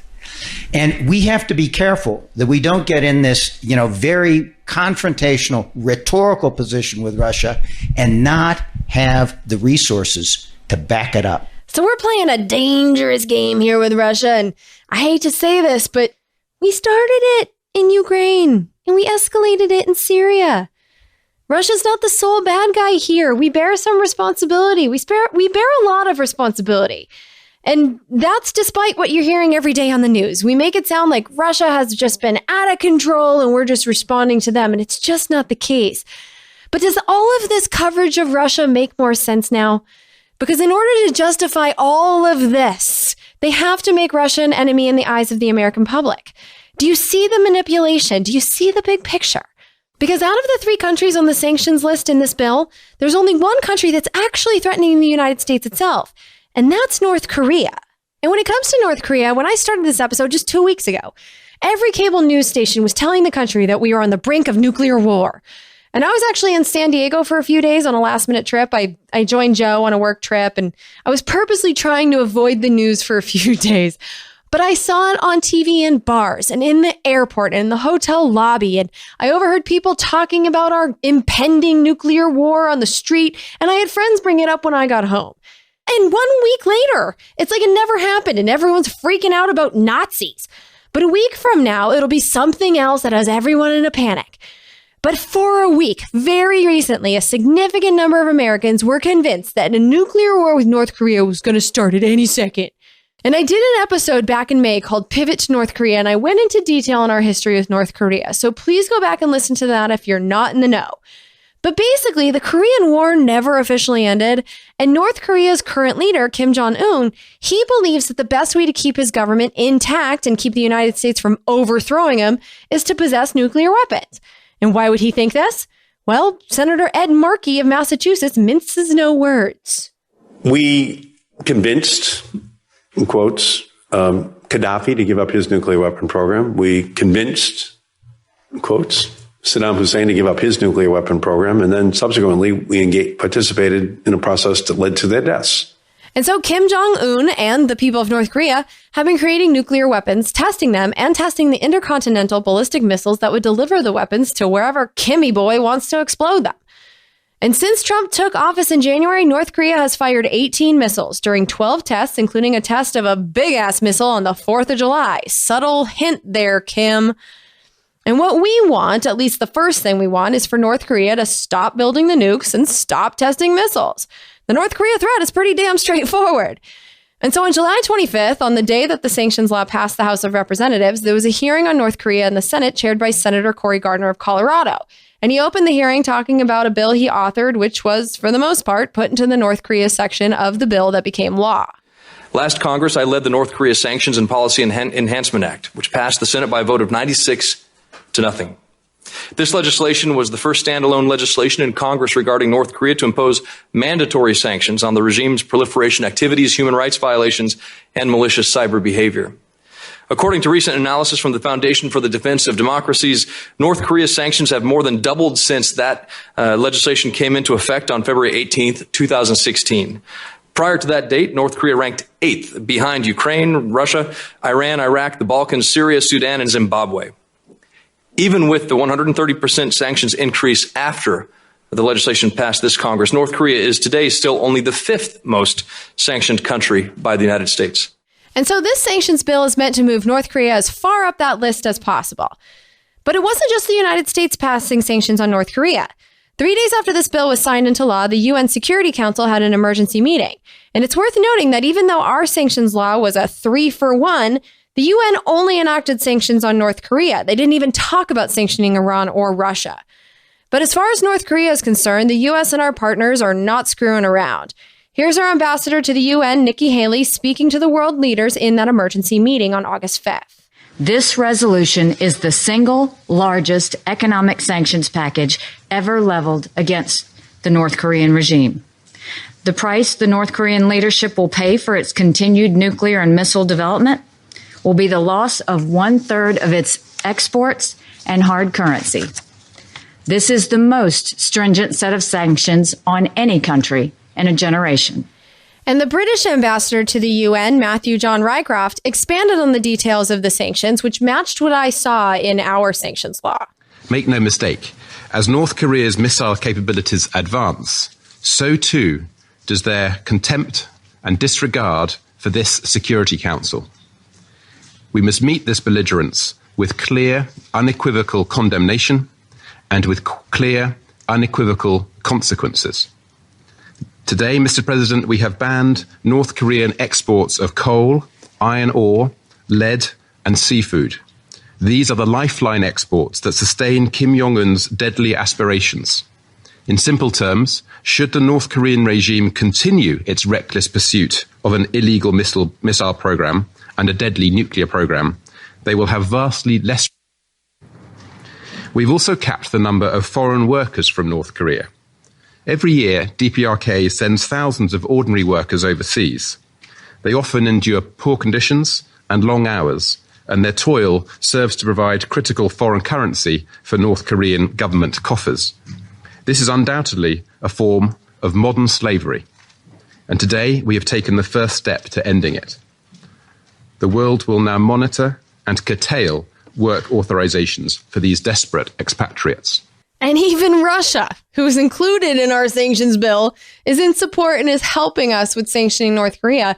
But Russia also noted how our behavior is escalating the situation. Here is Vasily Nebenzia. I don't know these Russian names, but this is the Russian ambassador to the UN. We share the feeling of neighboring states in the region. The ballistic missiles, which were launched without warning from North Korea, pose a major risk to marine and air transit in the region, as well as to the lives of ordinary civilians. We call upon the North Korean government to end the banned programs and to return to the NPT non-proliferation regime and the IAEA oversights, as well as to join the Chemical Weapons Convention. All must understand that progress towards denuclearization of the Korean Peninsula will be difficult so long as the DPRK perceives a direct threat to its own security.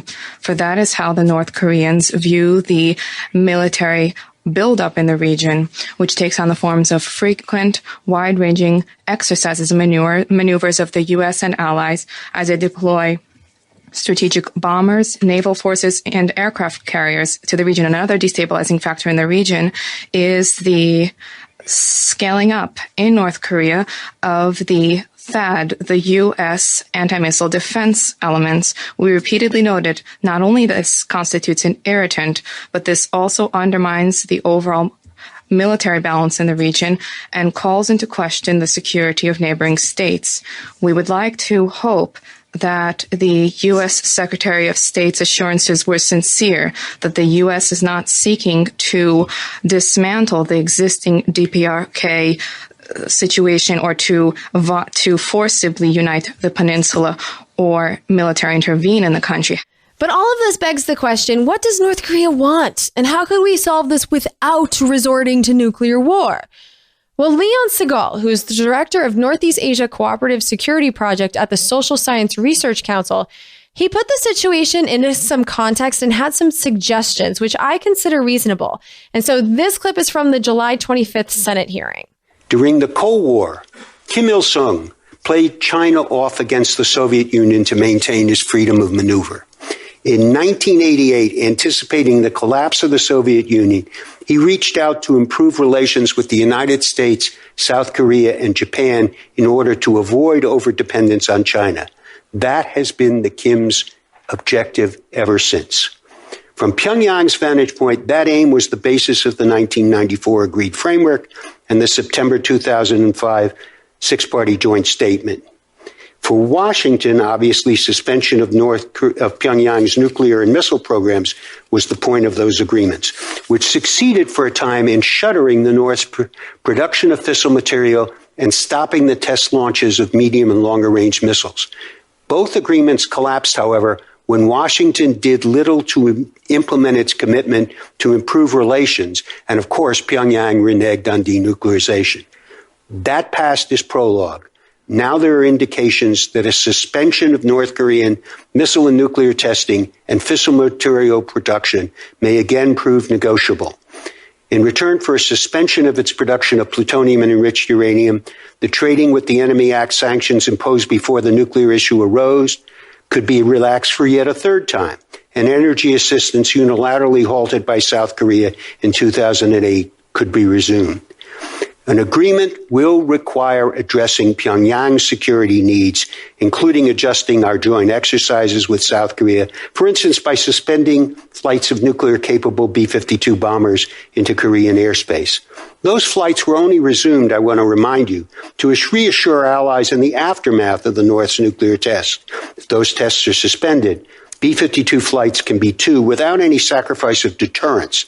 North Korea is well aware of the reach of U.S. ICBMs and SLBMs, which, by the way, were recently test launched. To remind them, the U.S. can also continue to bolster, rotate, and exercise forces in the region so conventional deterrence will remain robust. The chances of persuading North Korea to go beyond another temporary suspension to dismantle its nuclear and missile programs, however, are slim without firm commitments from Washington and Seoul to move toward political and economic normalization, engage in a peace process to end the Korean War, and negotiate security arrangements, among them a nuclear weapons-free zone that would provide a multilateral legal framework for denuclearization. In that context, President Trump's willingness to hold out the prospect of a summit with Kim Jong-un would also be a significant inducement. So there is a peaceful path forward here, but it's not the pissing contest that we've seen between Kim Jong-un and President Trump. President Trump. Honestly, sometimes those words come out of my mouth and I still can't believe it's real. But yes, this is real. And, at some point, someone is going to have to start behaving like a grown-up to get us to this peaceful situation. And with these two, Kim Jong-un and Donald Trump, I'm just not holding my breath. And so at this point, we kind of have to hope that the sanctions simply make it impossible for North Korea to afford their missile program. And from what I've read, it appears that China is enforcing the UN sanctions, which is great news because China is North Korea's biggest trading partner, and sanctions from China really will cut off Kim Jong-un's funds. And so at this point, I'm just left hoping that that will work. And this is not a part of the sanctions law. This is just some extra, but I think you should know that the Trump administration is in the process of enacting a travel ban on U.S. citizens' travel to North Korea. Now, in these sanctions and laws and orders that I've read, it's common to the point of being almost mandatory that travel restrictions are placed on people from the foreign country. So in this case, it would be normal for the North Koreans to be restricted from traveling to the United States. But this is different. The Trump administration is in the process of restricting our freedom to go to North Korea if we wanted to. And so here's their timeline on that. And this is Representative Cory Gardner of Colorado questioning Susan Thornton of the State Department in that July 25th hearing. Could you talk a little bit about the timing of the travel ban? Yeah, so we believe that within the coming week, we will publish a notice in the Federal Register outlining the period of consultation and what we're proposing, which is a general travel restriction. That will be in the Federal Register for a 30-day comment period. And the proposal is to, I think, as you know, make U.S. passports not valid for travel into North Korea unless you get an application is made for a one-time trip and you get a license or a sort of a permission to make that trip. And so that'll be in the Federal Register for 30 days. Is that trip allowable under a humanitarian exemption? Is that the purpose of that allowance? Right. Okay. For the subsequent, you'd have to make an in-person application for a trip. And are we encouraging other nations to do the same, and have others made the same decision? We have encouraged other people to make decisions about restricting travel and other, because tourism is obviously also a resource for the regime that we would like to see diminished. I don't think so far there are other people that have pursued this, but this will be sort of the initial one, and we will keep talking to others about that. So Americans are pioneers once again, this time in restricting the travel freedom of our own citizens.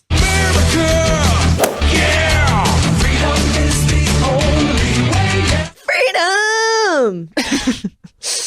Oh, man. Okay. Anyway, that's it for North Korea. And so now let's go to the last section of the sanctions law, and that is about Iran. And honestly, when it comes to Iran, we've been trying to control the Iranian government since 1953, when the CIA took down their government in one of the CIA's first regime change adventures. And what's crazy about Iran's inclusion in the sanctions law is that Iran has halted their nuclear weapons program. They have done exactly what we are asking North Korea to do and what we have been demanding Iran do for a very, very long time. And that's because of a deal made in 2015 with the Obama administration and other countries. It wasn't just us. It wasn't just the United States and Iran. And the basic gist of that deal is that Iran has stopped their nuclear development program, and they're allowing inspectors into their country to make sure that they actually have. And in return, the United States has lifted a lot of the sanctions that we've had on Iran forever. And as far as that deal is concerned, Iran seems to be holding up their end of it. Here's Representative Jan Schakowsky of Illinois.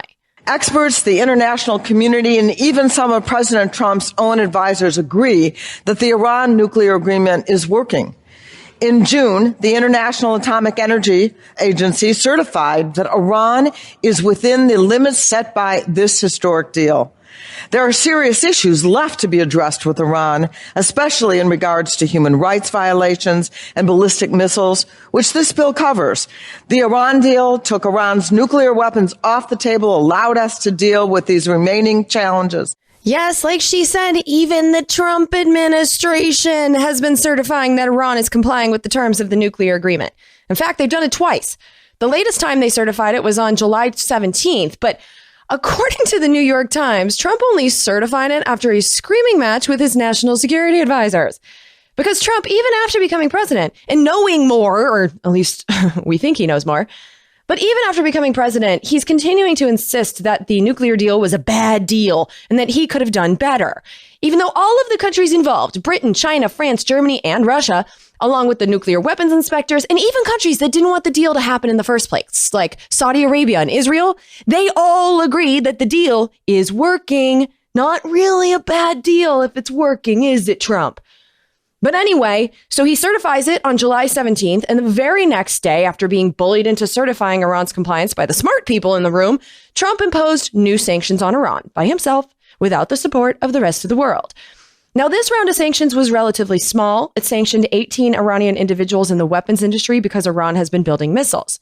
And so what was Iran's response to that?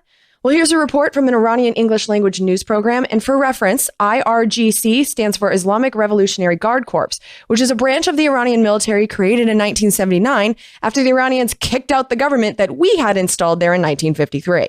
The Iranian parliament has overwhelmingly ratified a bill to counter what it describes as America's terrorist activities and adventurism in the Middle East. This unique and unprecedented yes vote is a message to the Americans, and we hope they will understand that their anti-Iran measures target the Iranian nation. The Iranian parliament will stand against it with all its power. The proposed bill mandates the government to allocate an additional $250 million to armed forces of the development of missile program. The same amount of money will be given to the IRGC's Quds force. And it's at this point where Congress got involved, not to restrain President Trump, but to force him to go further. And so 6 days after the announcement that Iran would be increasing their military and missile building budget in response to Trump's sanctions, the sanctions law was introduced in Congress and it passed the House the next day. Included in the Iran section were the blocking of property and financial transactions for the Islamic Revolutionary Guards Corps and the Quds Force, which is another wing of the Iranian military, and its affiliates starting 90 days after enactment, which is going to be November 1st, 2017. And so this hasn't gone into effect just yet. The bill also orders the president to block property and prohibit from the United States any person or company that material contributes to the transfer to Iran of any battle tanks, armored combat vehicles, artillery systems, combat planes, attack helicopters, warships, missiles, or any parts for those items. And so basically, these sanctions are aimed at stopping Iran from buying equipment for their conventional military. And what was Iran's response? Well, 2 days after the House passed the sanctions bill, Iran launched a satellite missile into space, which does not violate the nuclear agreement. The nuclear agreement doesn't allow missiles that are able to carry nuclear weapons, but this wasn't one of those. But regardless, that same day, our Senate passed the sanctions law, and a couple days later, Trump signed it into law. And unlike the Syria situation, this is one of those situations where the world community, including China and Russia, are saying that Iran is complying with what they promised. And Trump went all Trump on the situation and made it worse with the sanctions that he and only the most extreme people in his party wanted to move forward with. And so instead of using their power as the co-equal branch of government to keep Trump in check, Congress, in this 3-for-1 sanction them all or sanction none of them law, are pushing him forward and risking the nuclear deal. And that includes almost every member of the resistance. Here's Democratic Representative David Price of North Carolina right before they passed the sanctions.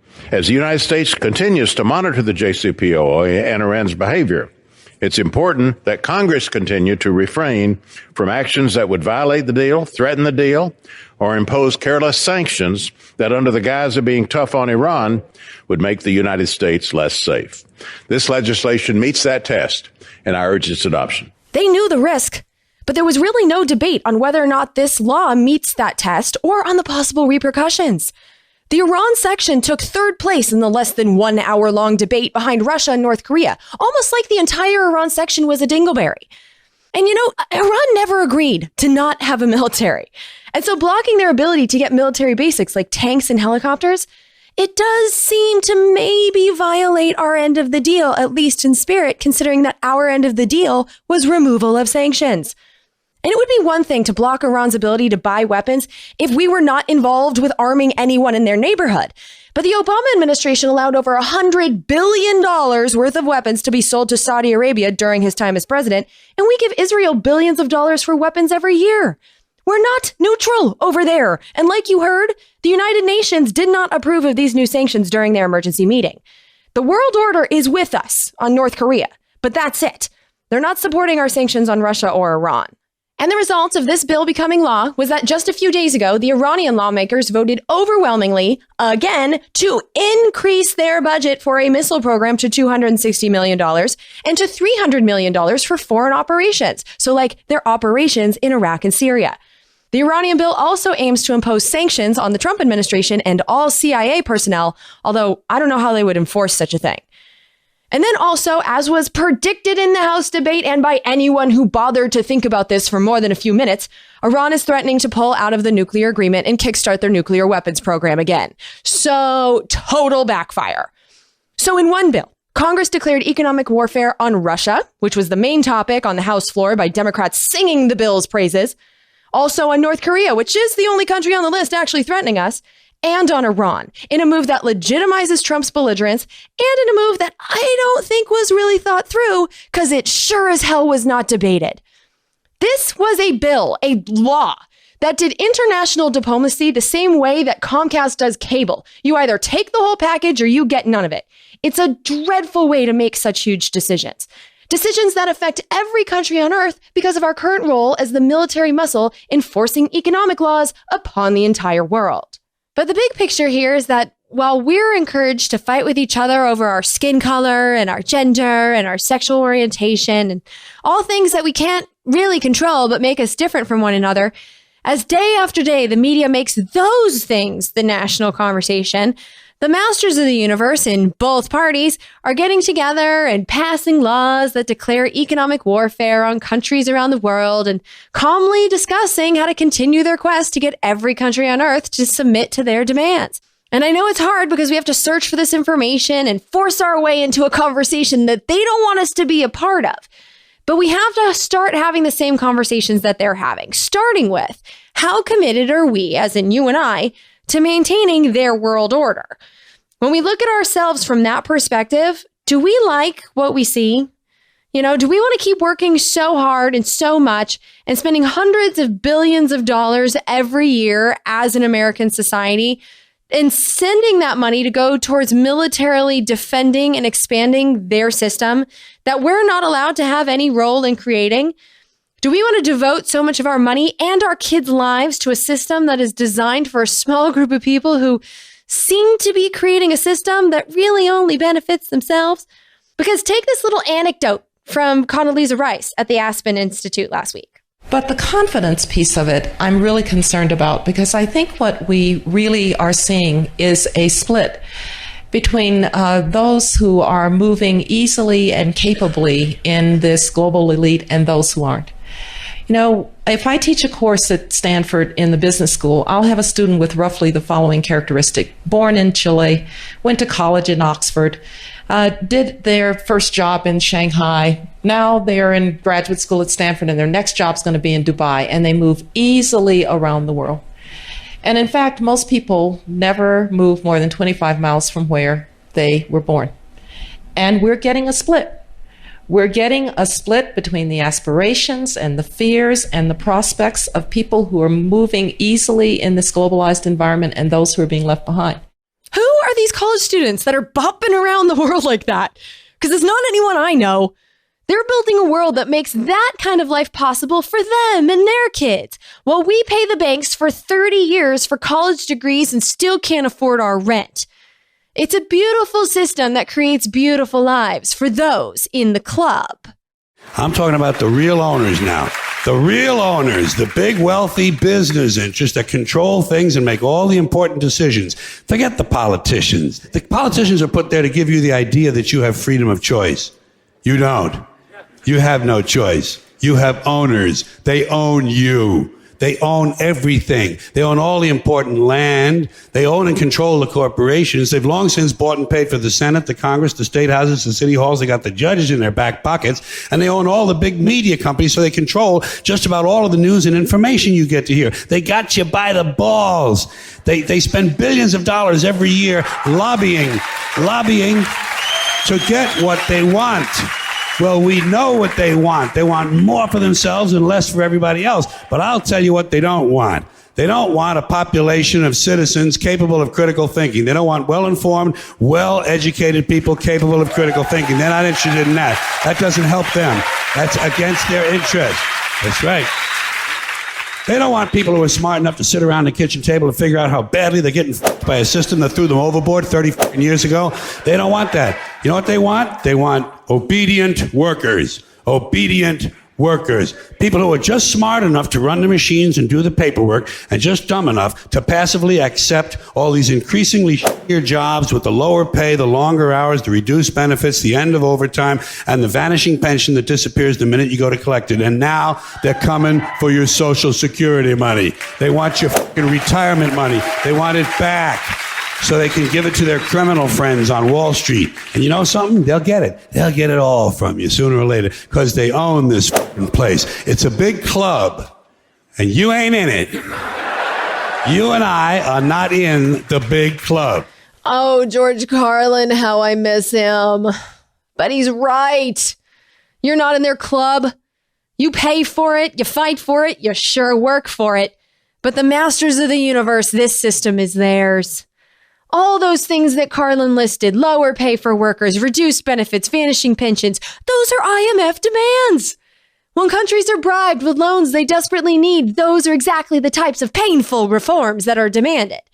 And even if we can't verbalize what this system is or how exactly it works, I mean, I keep doing episodes like this just to help myself wrap my head around it.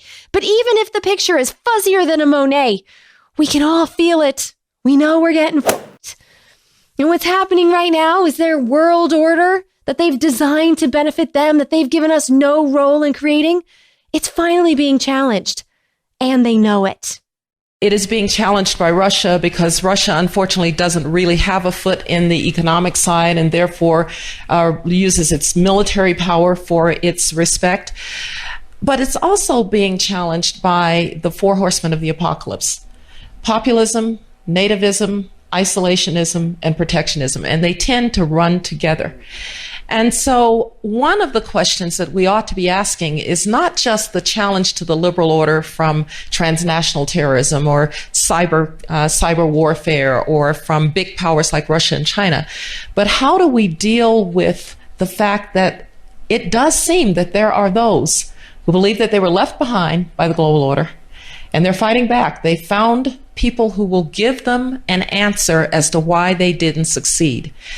Populists always have an answer. It's the other, the Chinese, the illegal immigrants. If you're from the left, the big banks. And oh, by the way, the other this time around is not just taking your jobs. The other is dangerous. So refugees and immigrants. And so I think the challenge is this time not just one that we foreign policy people can understand, but one that has to go internally to these societies and see what's happening. And that's why I'm glad for the Aspen Strategy Group that we are having this wonderful session that Mitch Landrieu will help to lead, because this is a really big challenge from the inside and from the out. And yes, I'm worried that the liberal order might not survive it. They know we're at a crossroads. Most of us don't, but they do. And we need to start being a part of the conversation because their world order is what our relationship to the whole world is based on.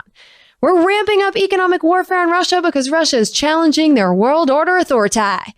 We're ramping up economic warfare on Iran for the same reason.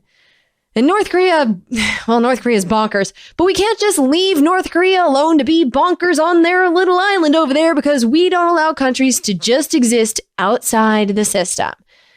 Is this what we Americans stand for? Do we really want to stay on this path? And I don't have an answer. I really don't. But I think it's possible to live in a world where countries get to decide their own economic policies.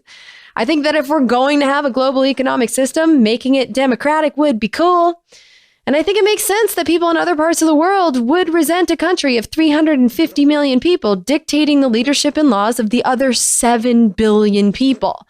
And I think I'd like my taxes to give me more of a direct return on my investment, which they could if so much of it wasn't directed to defending an economic system so unequal that it takes over $600 billion a year to defend. Basically, I think a different way is possible, but only if we stop taking the bait and fighting with each other about things like our skin color, while these obscenely rich fuckers calmly rule the world. As anyone who's heard this show before knows, I'm refusing to accept advertising on Congressional Dish. Instead, we're operating on what the inventors of this model, John C. Dvorak and Adam Curry, have dubbed the value for value model, where I give you my product, these episodes, upfront and without charge, and you voluntarily pay whatever the episode is worth to you. You are my employer, and you have the ability to pay me nothing for the work I do for you. But I'm betting my business and personal income that the honor system is alive and well, and that you will pay for this show if you receive some value from the information, from the detailed show notes backing up that information with sources, from the entertainment, or even from a different perspective, because God knows that what I just said on especially this episode is not something you're likely hearing anywhere else. Now, I know that this business model is different because we're used to consuming media that well, it appears free, although you do actually pay for all of it via your time spent watching and listening to ads or through subscriptions you pay to cable companies and radio networks. But for a lot of the content we consume, it feels free if it's based on the advertising model. And I'm guessing that a lot of you are reluctant to pay cash for Congressional Dish because I could just accept ads if I wanted money, and it's my choice not to, so that's on me, not on you. But what I don't think you quite understand is how the product you receive here at Congressional Dish is valuable precisely because I don't accept advertising, and not just because advertisements steal your time and are annoying. And so with that in mind, I heard this conversation on C-SPAN this week and just found it relevant to what we're trying to do here with Congressional Dish. And so this conversation took place also in Aspen this summer, but was 6 weeks before the meeting of the Masters of the Universe at a gathering called the Aspen Ideas Festival. In this short conversation I'm about to play for you, the first voice you're going to hear is Ori Renat, who currently works at the State Department, and he's going to be followed by Farhad Manjoo, who is a tech writer at the New York Times. What drives social engagement? What drives internet engagement? It's shares. And that's not a social media thing. That's back to, forwarding chain emails. It's when people share, that's the source of engagement. And what drives people to share? It's anger. It's sadness. It's inspiration. It's really rare. It happens, but it's rare that somebody says, wow, I just read an objective, fascinating piece that represents both sides. Let me share it on Facebook. That's not what people share. And so what happens is we've incentivized, as a society, sensationalism in journalism. I was giving an example earlier. During the transition, there was an article in a publication that should not be named that said something along the lines of Trump transition website lifts passages from nonprofit group. Okay, doesn't sound that great. Couple of paragraphs in, they mentioned that the website actually sourced and cited the nonprofit. Couple of paragraphs later, they quote the CEO of the nonprofit saying it was okay. A couple of paragraphs later, they quote a lawyer saying even if it wasn't okay, even if they didn't have permission, and even if they didn't cite it, it was probably still legal. But that headline was so sensationalized, and people want to click on something that makes them angry. And so everybody just needs to take a breath, and it's not the internet's fault. Well, it's the internet ad model's fault, right? It's the fact that those sites, Facebook, every news site you can think of, is getting paid based on clicks. So is sort of the fundamental fix here some other business model for online news and everything else? Sure, I just can't think of one. Right. I can. It's the value for value model. We're creating a different, better business model for information sharing right here. This experimental business model could be a fix for what's wrong in media, but it's up to you. Because the value for value business model allows Congressional Dish to wander into the non-sensational topics like FirstNet and the post office and sanctions, because the financial incentive is to produce a show that's valuable for you. A show that shows you where your tax money is going and how the choices of your elected representatives affect your daily life. Because of the value for value business model, Congressional Dish can explore topics like Ukraine and the world order, because the financial incentive is to produce a show that's valuable for you, a show that questions the official narrative of our recent history and doesn't toe the line to avoid offending advertisers who may pull their funding if I piss off the most powerful people in the world. But perhaps most importantly, because of the value for value business model, there is a business model that exists in this world that is based on faith in you. A business model based on the faith that you are good and honorable and will pay for something you get value from, not because you're forced to, but because you receive something of value, that a team of people worked hard to produce, and that paying for that is the fair thing to do. If we can prove that the value for value business model works, we can show that a business model based on fairness and sharing and reciprocation, not on greed or clicks or getting people all crazy and emotional. With value for value, we can prove that a different, fairer business model is possible in media and in the world. Your choice whether to return the value you receive from this podcast, it's bigger than supporting Congressional Dish. It's bigger than my income or my business. This is bigger than me and it's bigger than you. Because this is an experiment with the potential to change how media operates by inspiring others to forego the advertising model that steals your valuable time and encourages sensationalism and clickbait, and moves towards a business model based on fairness that incentivizes value to you, the listener or viewer, over the profits of companies that just want to sell you shit, most of which you know you don't need. And so if you receive value from this episode or any of the 155 that came before it, and if you support this advertising-free business model, please visit the support page on congressionaldish.com and support the show by sending checks to the Congressional Dish P.O. Box, by using a credit or debit card to support the show monthly via PayPal, by using a credit or debit card to support the show per episode via Patreon, by using whatever a Bitcoin is to support the show via Bitcoin, or by using the Amazon search box in the upper right-hand corner of any page on congressionaldish.com every time you shop to give Congressional Dish a commission on whatever you buy. But please support this podcast and this business model, even if this episode took you out of your comfort zone, or if I had some thoughts that you don't agree with. Because I am willing to bet that there was information in this episode that you haven't gotten anywhere else, and there's value in that. All I ask is that you please reciprocate that value in whatever amount you consider fair, and also please share the episode with anyone and everyone you think would get value from it too. It would be very much appreciated. And so now I'd like to thank the people who have paid for the last episode.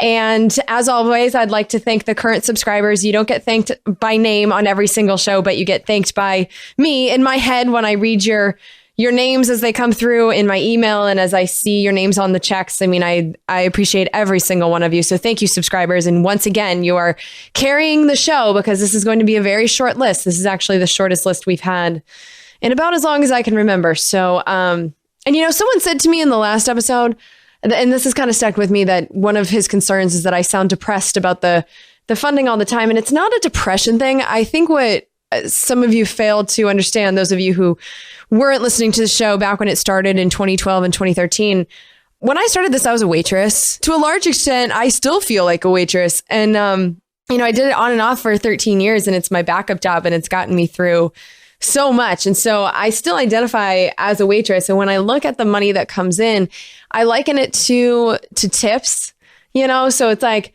if I worked really, really hard one night at a restaurant and then at the end of the night had very low tips, like it made me feel bad. In the same way that at the end of the night, if I crushed it, you know, that felt amazing. And there was once, and I'll never forget it, I was working at Gina's Pizza in Corona Del Mar, which is actually still one of my favorite restaurants in the world. But I was working at Gina's and some guy came in, got 2 pitchers of beer and tipped me $100. And that was in 2002. So that was 15 years ago. And I still remember that tip, you know? So it's when I look at the short thank you list and when I see the same names over and over again, I'm thrilled to see the same names over and over again. I love my regulars, and any waitress will tell you that the regulars are the ones that keep us coming back. And that's certainly true for me, but I'm seeing very few new names this summer. And so that's what kind of depresses me. I mean, as far as being worried for my own financial security, right now I'm doing all right. You know, this is actually the best we've done in a while because things are going good for Joe. I mean, he's been at this job now since the end of 2014 and they love him and they just sold the company and they wanted to keep him. So, I mean, things are okay. I'm not worried about getting thrown out of my apartment anymore. That was more of a 2013 thing. But now it's one of those things where it's like when I see the short thank you list, I wonder, are people hating the podcast? Am I doing something wrong?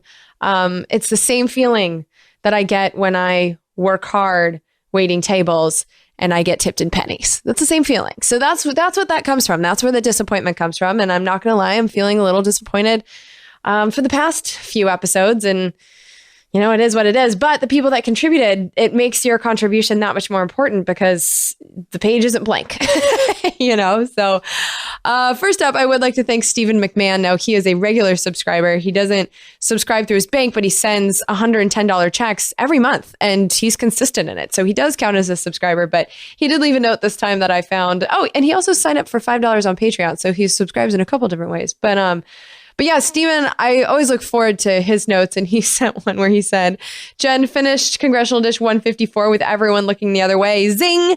They sneaked in. One thing that I believe is a total crock of shit is how they removed the AUMF without a word sometime after hours. Enough bitching. Hope all goes well on your end, Stephen McMahon. And then, Stephen, I wanted to thank you for the stickers. He sent me a bunch of stickers for Veterans for Peace. And I have a grip of them, and I'm just going to start kind of putting them in places like Wahoo's Fish Tacos and in bathrooms where, there's graffiti and people writing. I'm going to put these stickers. So I just keep one in my pocket, and I'm going to stick it places where I think people will see it. But the stickers are cool. Thank you for those. And of course, Stephen, thank you for your constant support. I do appreciate it. And then we do have a few more new people who have signed up for Patreon. Now, Patreon is the one where you can contribute per episode. We are now getting $5 an episode from David Steele, Brian Stevens, Luna, and Tom Boucher. Thank you to all of you. And I know that Tom, I think you are also a paper check contributor. And we checked, and we did get your check in August. So this might be a raise from Tom. We are a little bit confused, but thrilled nonetheless. So thank you, David, Brian, Luna, and Tom for signing up on Patreon.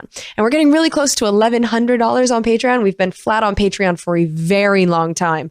Pretty much since we got our goal, it hasn't gone up very much. So I'm hoping we can break over that 1,100 so I can just see something moving in the up direction. It's been a demoralizing summer as far as progress is concerned, but I guess just being stable is progress at this point, so I should celebrate that. But anyway, we also have a new paper check coming in from Noelle Hutton, and Noelle sent in a note.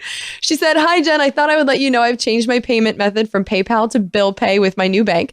You should start receiving a $25 check in the mail monthly. And since I'm emailing you anyway, I might as well let you know my name is actually pronounced Noel like Christmas. I am, in fact, female."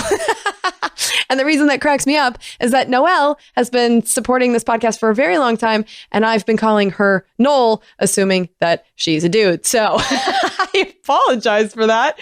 But she also says, "Thanks so much and keep up the good work. Hope you're enjoying the new place. Best, Noelle." And I am enjoying the new place. I'm pretty excited. This is the first episode in the new place I've been able to record without a towel over my head. Joe, my darling, big, strong man, he put up curtains for me and they kind of surround me. So we took down the closet doors, which are to my left, and there's curtains over those now. And then we put curtains across the entire other wall. So it's made it so much better. It's way less echoey. And I have, we have the TV up now here in this room, and this is really going to help the podcast. So it's an extra expense, and I'm still so pissed off about it because all I want when I watch TV on a day-to-day basis is all 3 C-SPANs. It seems like something that should be basic cable, but the way that Comcast decided to do this, C-SPAN 1 and 2 are basic cable. And so you get C-SPAN 1, 2, and then like the broadcast networks, NBC, ABC, Fox, and that's like in CBS, and that's like it. And that would have been fine, except I couldn't get C-SPAN 3, and that's the one with the hearings, and it's my favorite of the 3 stations. And so we upgraded the cable.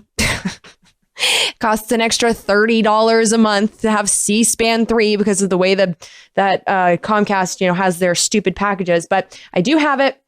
And it's already helping the podcast because being able to be in this office and not dominating the living room when Joe's home, I'm able to just kind of have C-SPAN on in the background. And I'm already feeling like I'm understanding what's going on in the world better just by osmosis.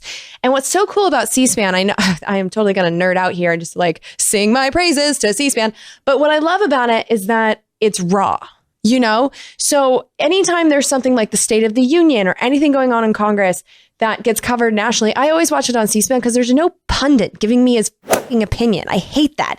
And I can just hear conversations amongst the leaders of the world without any filter. And it's the most beautiful thing. And sometimes it's boring and I check out and I do other things, but then I'll just be listening or working or doing whatever.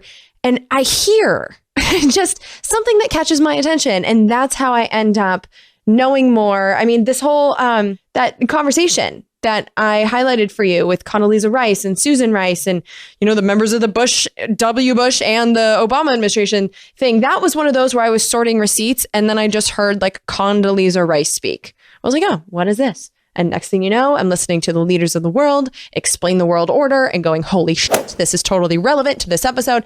So, yeah, Comcast is absolutely screwing us on cable and internet prices here. I think we're paying $150 a month now, and I'm pissed about it.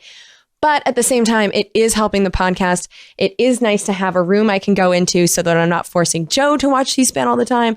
I have my own space again for the first time since 2013. And I think it's going to be not only good for my sanity, because, you know, last night I was working until like 9 and I was able to go out of this room and it was easier for me to turn it all off.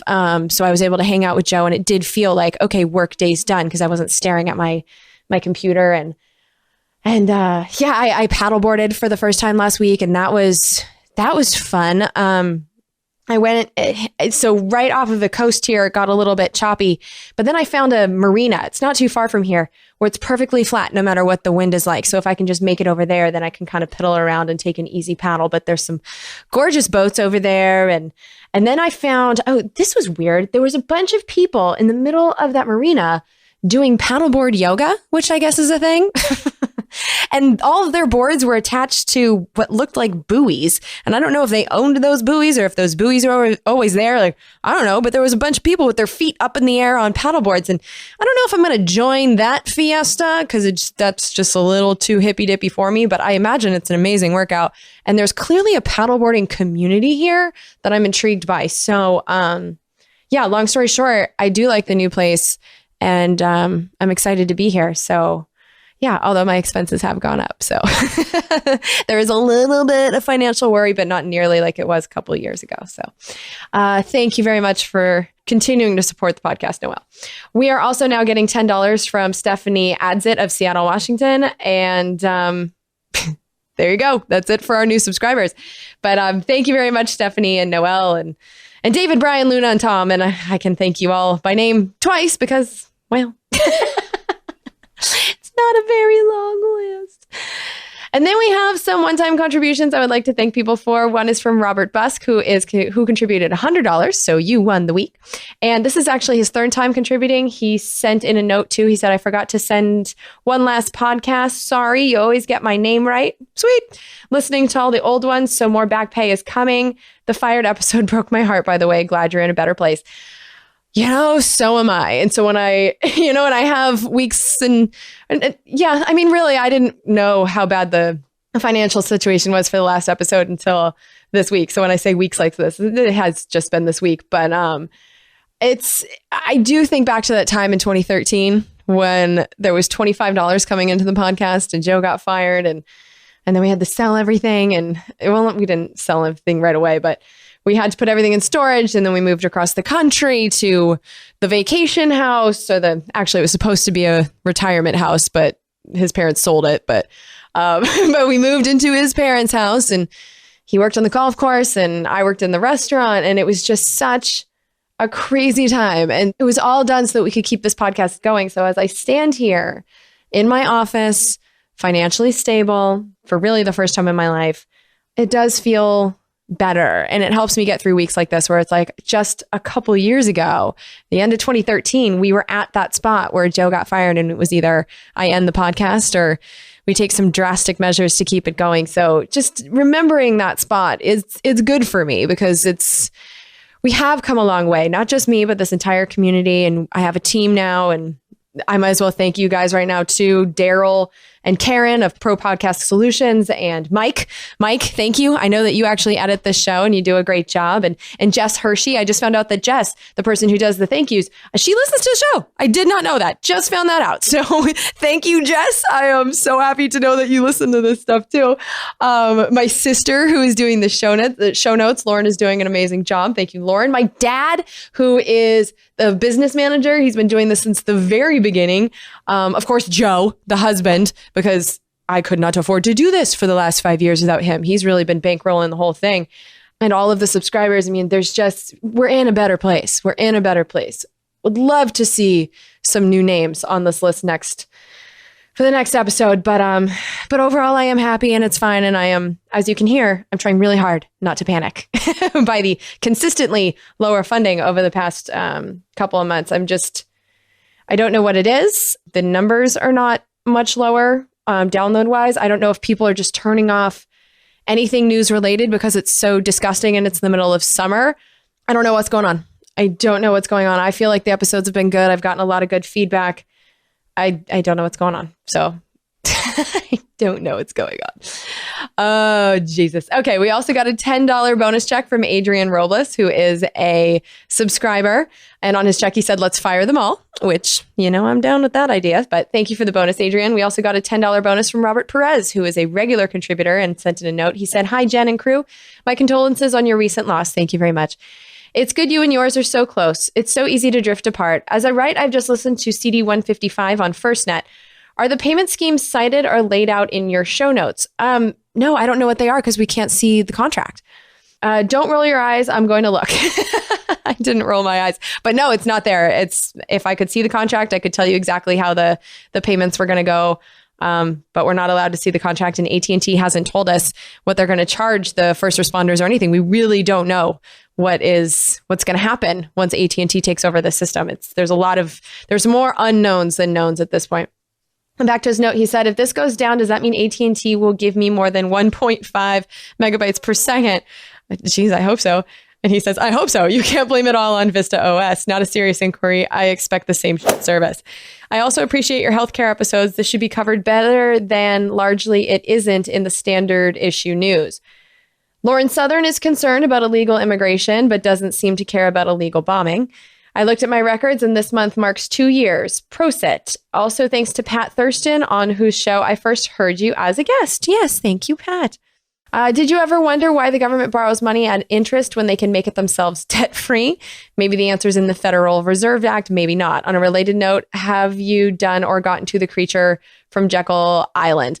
Okay, the Federal Reserve episode. This is something that I have been wanting to do since I started this podcast 5 years ago. And I'm having so much trouble finding the time because it's such a difficult subject to tackle. I do have that book and I started it like 2 years ago, but it keeps coming up, bills keep becoming law and people like Donald Trump get elected president and everything's just moving so fast. So that's one of my constant struggles is I do have a bookshelf full of books that I haven't gotten to yet. So please stop sending me books at this point unless I ask for it, because I have more than I know what to do with.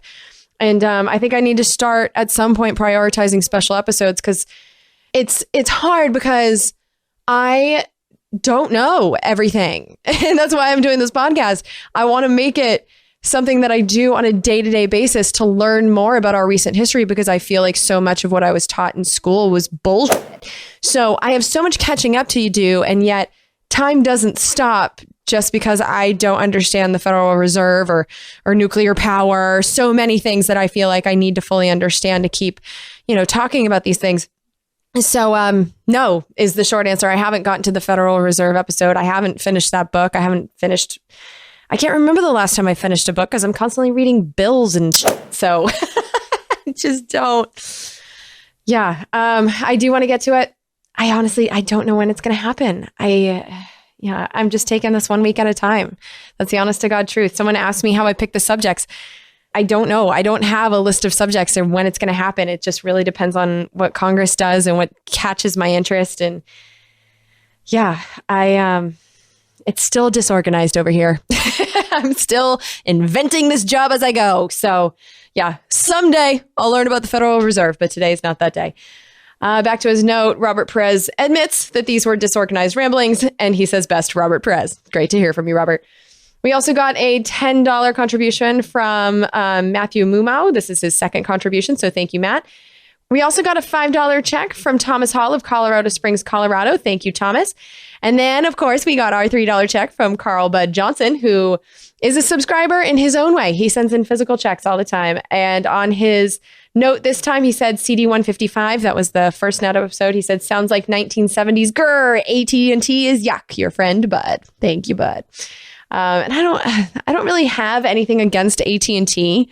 You know, you can't really blame them for wanting to rule the world because at this point, who doesn't? But yeah, I blame our politicians for making our emergency system AT&T. I mean, that's not AT&T's fault. That's a government decision, and it's up to us who we choose to put in government. And we keep putting people in government who don't believe in government and only believe in the private sector. So that's how we ended up here.